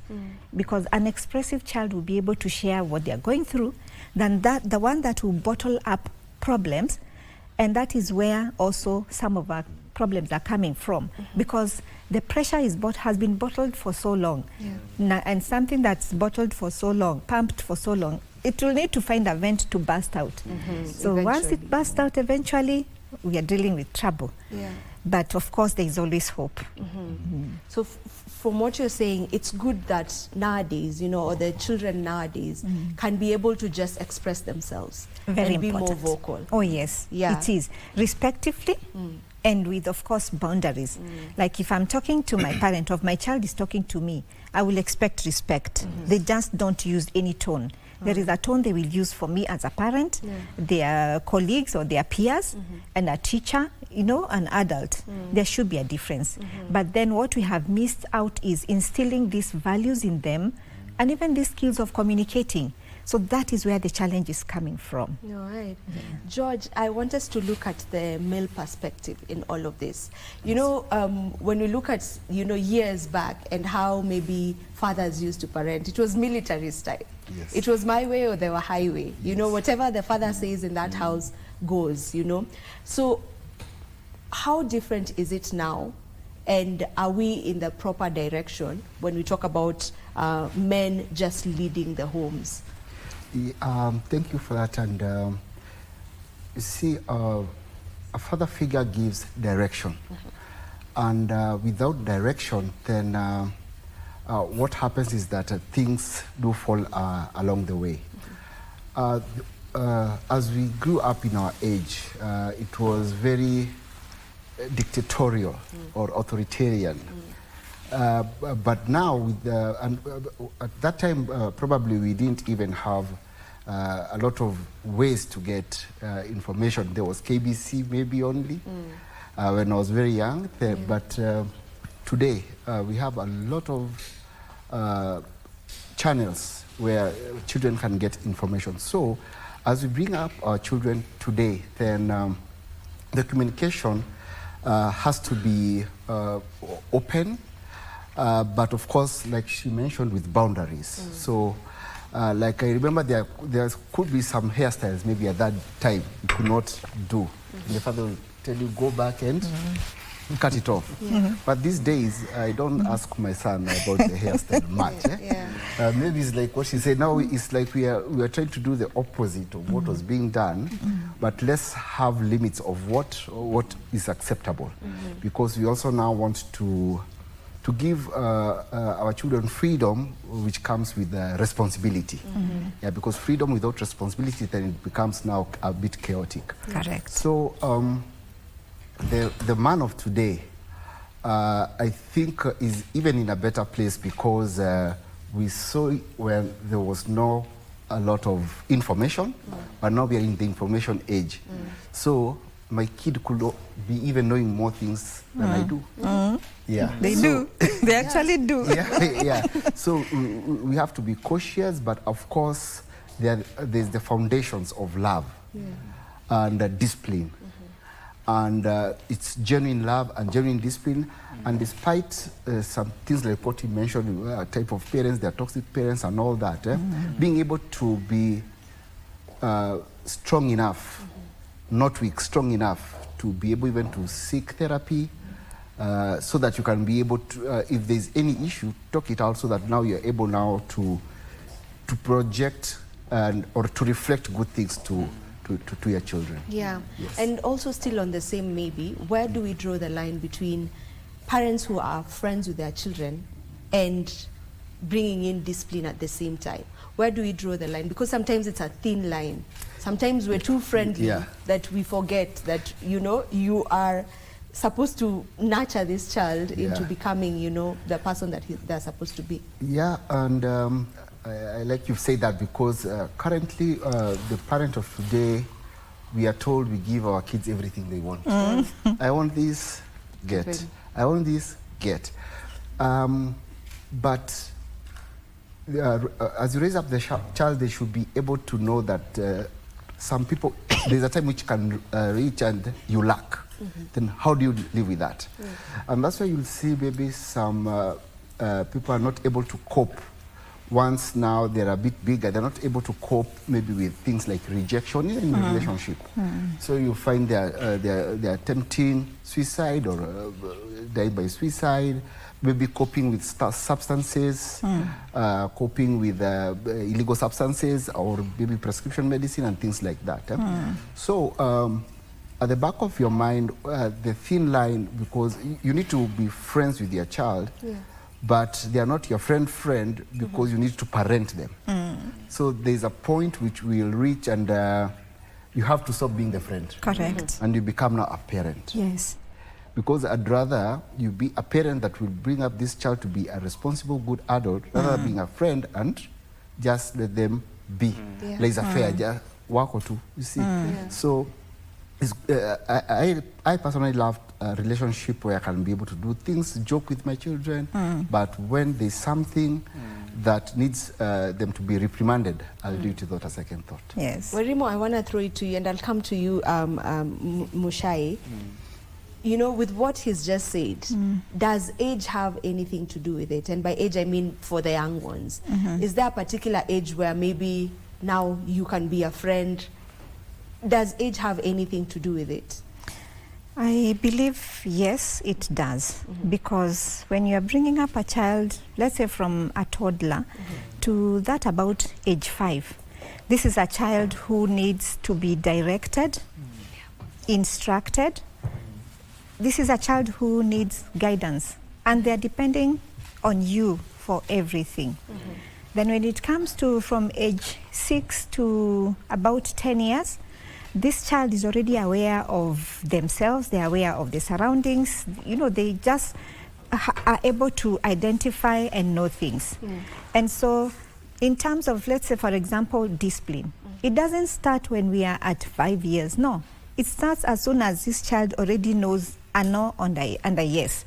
Because even when a child is doing a mistake, you see, sometimes they look around who is watching and then they do that mistake. Why? Because they're already aware. So age, yes, does matter, and even how you discipline at a particular age is different from how you discipline at an an older age. When we come to the teens now, from age 13 to 17, this is a different scenario altogether. And here, as a parent, you will have to engage all the gears. You will have to be that supportive parent. You'll have to be authoritative parent.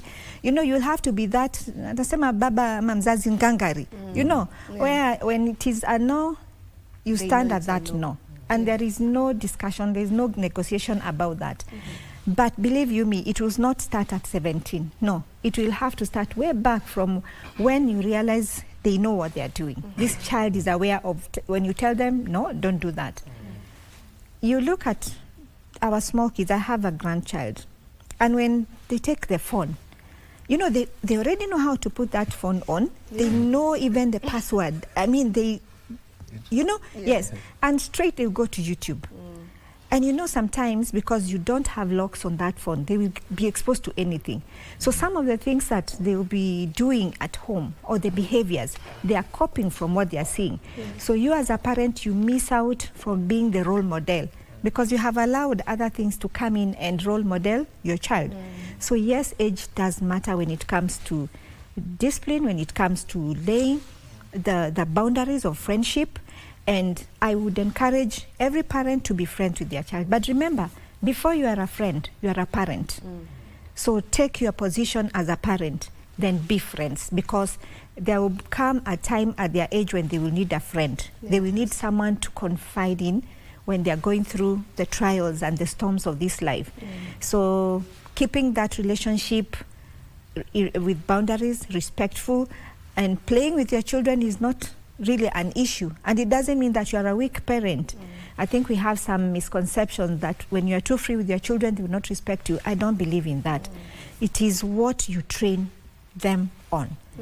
Train them respect. I mean, all the values that we keep talking about: respect, responsibility, accountability, honesty. You know, if they are growing with all these, then you are definitely raising a founded child who is able to, number one, have an identity. They know who they are, and they know what is expected of them at every age. You know, when you see like children misbehaving in a supermarket, they go pick a doll and they refuse with that doll. The parent is there, daddy watcha, mommy watcha, you know. Oh, my friend, I will be there. I will just, you know, and you will drop that doll. You know, so you have to know where to apply what discipline, at what age. And that friendship level has to be something that is also earned. Let your behavior or the behavior of this child also earn how they are treated. All right. Yes. But also, you know, we've been advised to spare the road now. But anyway, we'll get to that. We'll get to that. I know it's a whole other conversation. That's another one, yes. Especially with parents. Mushai, when you spoke earlier, you mentioned, you know, something to do with how we ensure, like, we need to have a conducive environment for our kids to also just get to grow up well-nourished, mentally speaking. So if you can just paint a picture for us, when you talk about an environment that is conducive for the child to be open enough to even be speaking in the house and mentioning, even when something happens to them, they can be open to talk. How can parents maybe just create that environment? That's a very nice question, Vivian. One thing that, and in the space that we are in, we work with various kids from different backgrounds. We are training them. As we train them in their personal development, they also confide in us, and they'll tell you a lot of things that they go through or they see at home. And I'll go back to what I had said, that as the parent, I think the number one job you have is to create that environment for this child to grow well. This means that there are certain conversations the parents shouldn't have in front of the children, certain arguments, okay? And even how they are treating each other, as the kids are seeing. Nowadays, these kids are really smart. They can read the room, they can read the mood, they can read how the parents are treating each other. So I would say the main thing is the kind of relationships you're having and the foundations of those relationships. And if we are not able to create that relationship from a young age, this creates so many issues, like when you see favoritism amongst the kids, you see comparison against the kids. That's not a conducive environment. A conducive environment acknowledges each child is unique in their own way. It doesn't put additional pressure on the child, because also I was talking to someone who was telling me that growing up they were very intelligent, and so the parents had so high expectations on them. And after campus, after graduating, things didn't turn out as they would have expected. So this means that that conducive environment doesn't create additional pressure for this child. It acknowledges that this is just a child. I have a responsibility to empower them. I have a responsibility to support whatever they carry, in as much as maybe I may not agree, because sometimes the gift the child carries is not something that you would have wanted. Maybe you had a type of a career you had in mind or something. So the whole idea is supporting these kids by an environment that supports them, that doesn't compare them against each other, that doesn't provoke their anger or negative emotions. Yes, that's what I would say. Yeah, and that is very also needed, you know, in terms of the conversations that we'll be having. And I think that this is something maybe we don't look at in terms of just allowing children to be, you know, and not trying to push them to become something that you know very well. You know, this child is not going to become a doctor. She cannot even stand the sight of blood, but you really want her to become a doctor. But she's a comedian, and she's a very good comedian, you know. But anyway, that's another conversation on its own. Allow me to welcome Father CK. Father CK, thank you for joining us. And I would like you to join this conversation from this point. You just let us in on the role that religion has to play in all of this, in ensuring that we are nurturing strong foundations in our homes for our children. And even, you know, we can't speak about our children and forget the parents in it. So just how do we wholesomely, you know, nurture or have strong foundations in our home, and what is the role of religion now? Thank you. The starting point, and this is maybe where quite a good number of us are missing it, especially our dear parents, is to mix religiosity and spirituality, or to mix religion as a concept and church going as an activity. Before we take our children to church, we must help them to know God at a personal level.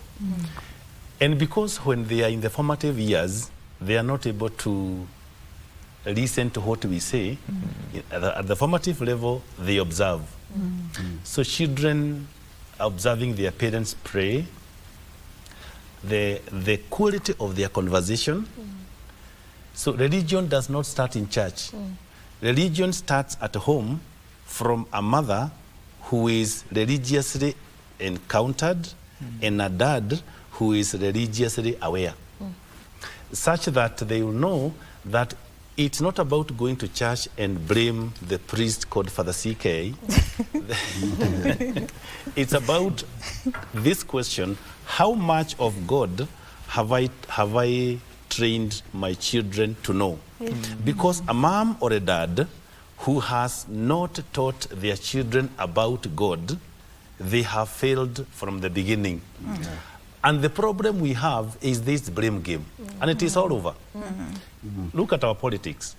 When this gentleman enters into politics, so he'll say that all his problems is in the previous regime. After he has been there, he'll still say, I'm struggling with what was there. Yes. There is no one time. Look at these tiny fellows. A child comes to you as a mom, and anakwambia, mom, nimechapwa na hapo nje nimechapwa. But the child, they will not tell you what they did kuchapwa. So we are living in a society that has a blame game as a culture. And I would request all our parents and everyone that if we were to depart from a position of the knowledge of God, because the problem we have, because of our hypocritical nature, is to hang on religion but our religion is going to church. To the extent you find that so-and-so is a church goer, even a church leader, but the family is irreparably broken. And the fellow is called, in this context, the priest of the family or the mentor of the children, paternally and maternally. So if our children, our parents are aware, and in fact the question we need to ask is, the parents in question, how much of God do they know? Because some of them are literally church goers and the story is there. You know, you mentioned that, and this is a conversation I had this morning with my colleague Victor Olo, and he was saying that there's a sermon he attended, I think, last Sunday, and the priest actually mentioned that right now we are getting to a point where we'll have prayerless mothers and prayerless fathers in our homes. And we were just talking about the way, even for us, sometimes we refer, I am where I am because of the prayers of my mother, or I am where I am because of the prayers of my father. But where we are headed, maybe we'll get to a point where we have homes that are prayerless. And by this, I am not just talking about Christianity. I'm speaking wholesomely, you know, across all faiths, even for the Muslims, you know, homes that are prayerless completely. Do you see this coming? I would not say 100%, but I can't say that I can see it coming. We already have it. We are already there. It's already It is true. Sometimes back, without mentioning the names of the leaders, there was a time that even the government was a bit cagey when it comes to the religious sponsorship of schools. That even the leaders would find it inappropriate, so to speak, to have priests and pastors and bishops taking care of the kids in the schools. And this culture is not about politics, it's about the family architecture. We are living in a society where we have got very good dads, but good in church going, supporting church projects, but they are completely absent at home. The three types of presences, the physical presence, emotional presence, and spiritual presence. Now, the question we need to ask is, there's something we call the groundedness. An analogy of a fellow standing on a slippery ground, and one is already down. For me to lift the fellow who is already down and the ground is slippery, I must first ground myself to be able to lift him up. I am doing that. The ground is slippery. And I'm saying this because we cannot keep on blaming who did not do what. And it's something I have been seeing called generational blame. You know, mababu walifanya. But you see, it is true you may come from a family that is generationally broken, but you have to be intentional as a dad. Then you see, I may not do so much things, but I need to ask, do we have a moment, I and my children, have they ever seen me pray? As a gentleman who is married, have your kids seen you literally blessing their mother and praying with them? But we tell about God, go to school, catechist, you know, the other people who teach. There is very little of God in our families. In fact, I can tell you something, as a fellow who is concerned with the school so much. Our teachers, in most cases, know our children more than their parents. In fact, our kids are getting more from their teachers than from the parents. And you have seen this country, and when things go south in schools, who do we blame? The teachers. The same person who has mentoring a child whose dad has been deviant and absent. But then when things go south, we say, no, our teachers are not doing this or the other one. If we were to go home and ground ourselves there, as we talk about going to church, which is very important, then we ask, how much of God is present? Are we praying? Some kids are more prayerful than their parents. Some kids remind their parents that we can pray for food, but the parents are not remembering. So it is not something that will come. I can tell you for a fact, we are already there. But our parents are full. They are in churches on Friday, Saturday, and Sunday. The synagogue, the churches, the oracles, the temples are full. People are there. But we are not there because we are true worshippers. What we are carrying today is something we call performance-based faith. Performance-based faith is where people just do things for purposes of optics. Not because there is conviction. And because there must be intentionality, there must be conviction, and the goodwill. I'm not doing this to be seen as a good mother. I am doing this because I believe that a child who knows God is better than a child who just goes to church. Because knowing God is stronger than going to church. Okay. Agreed, well agreed. Now, George, I want you to weigh in on this. Yes. You know, more or less the same of what he was saying, but a bit different. You know, June is Men's Mental Wealth, Men's Mental Health Awareness Month. And, you know, if there's something that is usually forgotten or conversations that are never had, is of men and their mental wellness. And these are the same people who are leading our homes, for the homes that have both parents, you know, or for the homes that have both parents. So how intentional should one be to ensure that they are breaking that cycle of, you know, more often than not, we tend to just do a replica or have a replica of what we've grown up with. So if you are in a home that was broken, and also you are a man now, you have your own family, but you're broken inside, but no one really can tell because you don't speak about it. So how does one intentionally break that so that you're able to just bring up a well-nourished family? Thank you, Vivian. And culturally, men, we are trained from a young age to be strong. Yeah. Not to cry, not to talk about our issues. But the issues are there. You cannot, even if you put your head under the sand, the issues are still there. So we need to have a culture shift where men seek for mental health services as we go on with our lives. Because if we don't do that, that's why we see in some areas young men, fathers, going to using substances to cope with things. Maybe you have an issue at home with your wife, with your children, or anything like that. Instead of going the full throttle and maybe taking care of yourself, speaking to someone in a safe space, then you go to numb those feelings with substances, narcotics, and things like that. So being real, like what Father CK has mentioned, not doing things just for optics, doing things for your own congruence. Start from the inside. It should start from the inside to the outside. And trying to maybe having pressures. Maybe you've seen somebody with a car which is better than yours. Maybe you see somebody with a coat better than yours.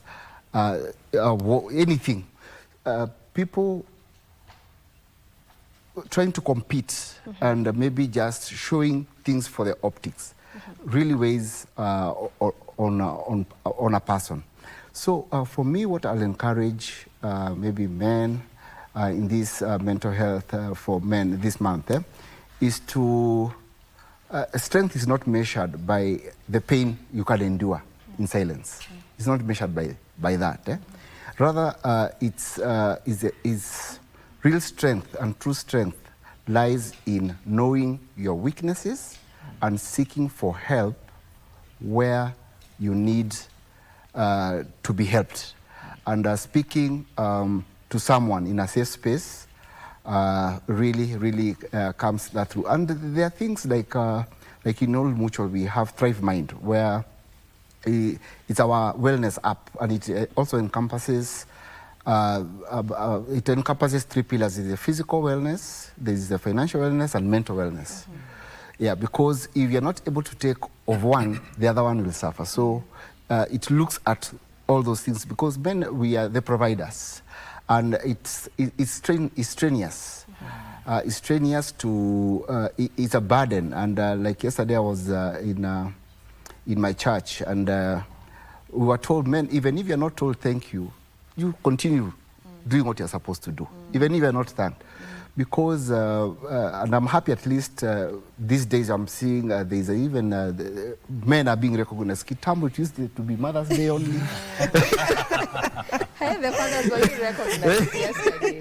Yeah. So somehow. Yeah, somehow. so when the father it can be somehow. At least something was said. When my father is called Father Lawrence said Happy Father's Day, we were clapped for. So we felt nice.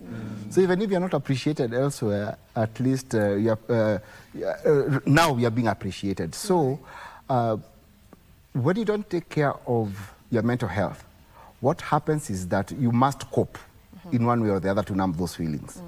And more often than not, people will now be alcoholics, go to other drugs, and so on and so forth, which of course now will trickle to other things. You'll need to steal to take care of your drug habits and things like that.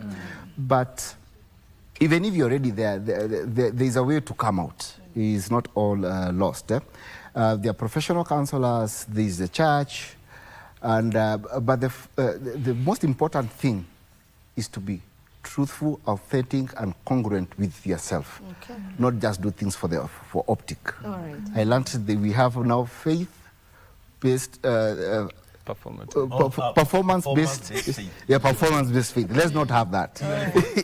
For drama and let's not have that. We have around 10 minutes or less to wind up this conversation. But before we do that, I would like us to just maybe cover what are some maybe daily habits that families can be able to adopt in order to ensure that we're having strong family foundations in our homes. Maybe you can take that. That's a very interesting one. And personally, I believe there is a oneness that forms when people eat together. We have homes where a child or everyone eats at their own time, they eat in their own room. It's like they are cohabiting, right? So there is need for those activities that bring the family together. And one of the daily habits is that dinner time. And this is held up whether in good times, whether our relationships are tried. At any given time, we have meals together. The other thing I would add also would be prayer time. And combined dinner and prayer time, that would form a very good space for everyone to communicate. How was your day? What are you dealing with? What was the most exciting part of your day? Such conversations, they humanize the experience of everyone.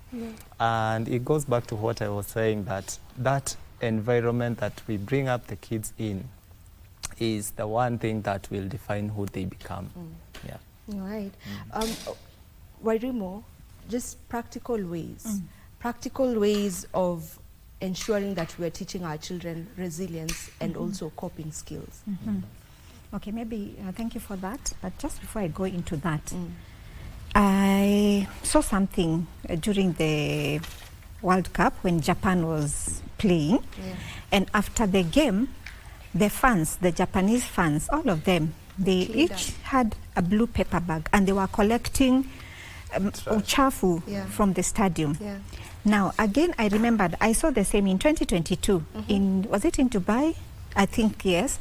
And they did the same. Then I remembered I also saw again, some students had gone for some competition somewhere to compete. And after the competition, after the event, they still removed paper bags and picked trash. And I wondered, where did this come from?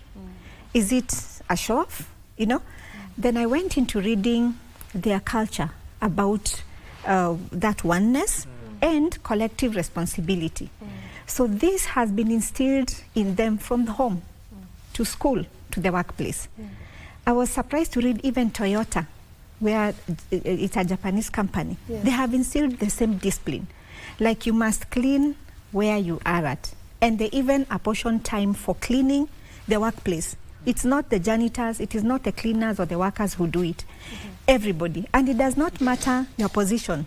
Whether you are the CEO, you are the manager, you are the supervisor, you participate in that. So I read back again, it also happens in schools.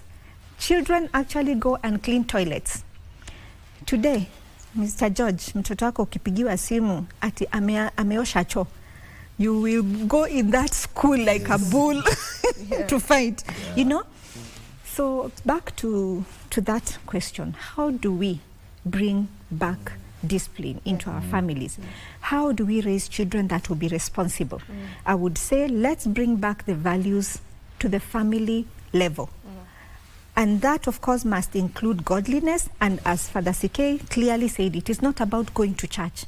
It's not about being called a Christian or a Muslim, but really bringing God into the lives of our children. But then how do they get to know this God? They have to see him in us, how we behave, how we even communicate with our own children, the way we talk to them, the way they see us talking to other people. What you say in front of your children, you know, sieve your words, filter your words, so that you guard their minds. Because just like what we eat to nourish our bodies, it's very key what we feed our minds, or what we feed even the minds of these little ones, so that we can instill these habits that are not even sometimes rule-driven or kiboko-driven. No, they are habits we instill in them, or rules that, and rather values we instill in them, they grow with them. So they actually become like a reflex action. I see that automatically. I don't need to be told, pick that, I'll pick, you know? Automatically, I see a dustbin. I don't need to throw trash or gum, you chew gum or the wrapper and you throw it anyhowly, you know? But taking that responsibility. But we will have to start from home, where is the harbor that we build these boats that will go out there in the waters to sail, and they'll face these storms. So how do they become resilient? Number one, skills like emotional intelligence, emotional regulation, empathy, things like accountability, things like honesty. These are some of the things that will really bring proper foundation in our children, so that at home they are the same as they are even when they go to school. And we will reduce on a lot of these problems that and challenges that we are facing with our children today. Okay, we need to wind up, so maybe I'll take your final remarks, but please let's limit it to less than 30 seconds each. Let me begin with you, Father CK. Okay. My point is, to all the parents, it doesn't matter who raised you, it doesn't matter the environment that you grew in, but please be intentional. Tell yourself, I may not have been raised well, but I will raise my children well. And my prayer is that all parents are determined to raise children who are generationally better than them. Thank you. George? Thank you. For me, I'll just, this is to the men. When life gives you curveballs, know how to deal with them. Deal with them in a way that will make you a better person, rather than hiding them, or just assuming they're not there and coping with ways that are maladaptive.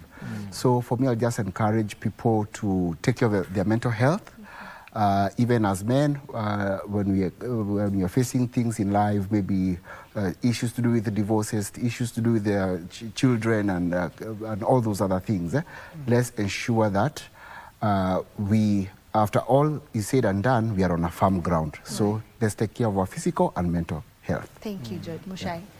Yes, my parting shot will be mainly to parents, and I would encourage and urge them to create a nurturing environment and atmosphere that allows these kids to become who they were meant to be.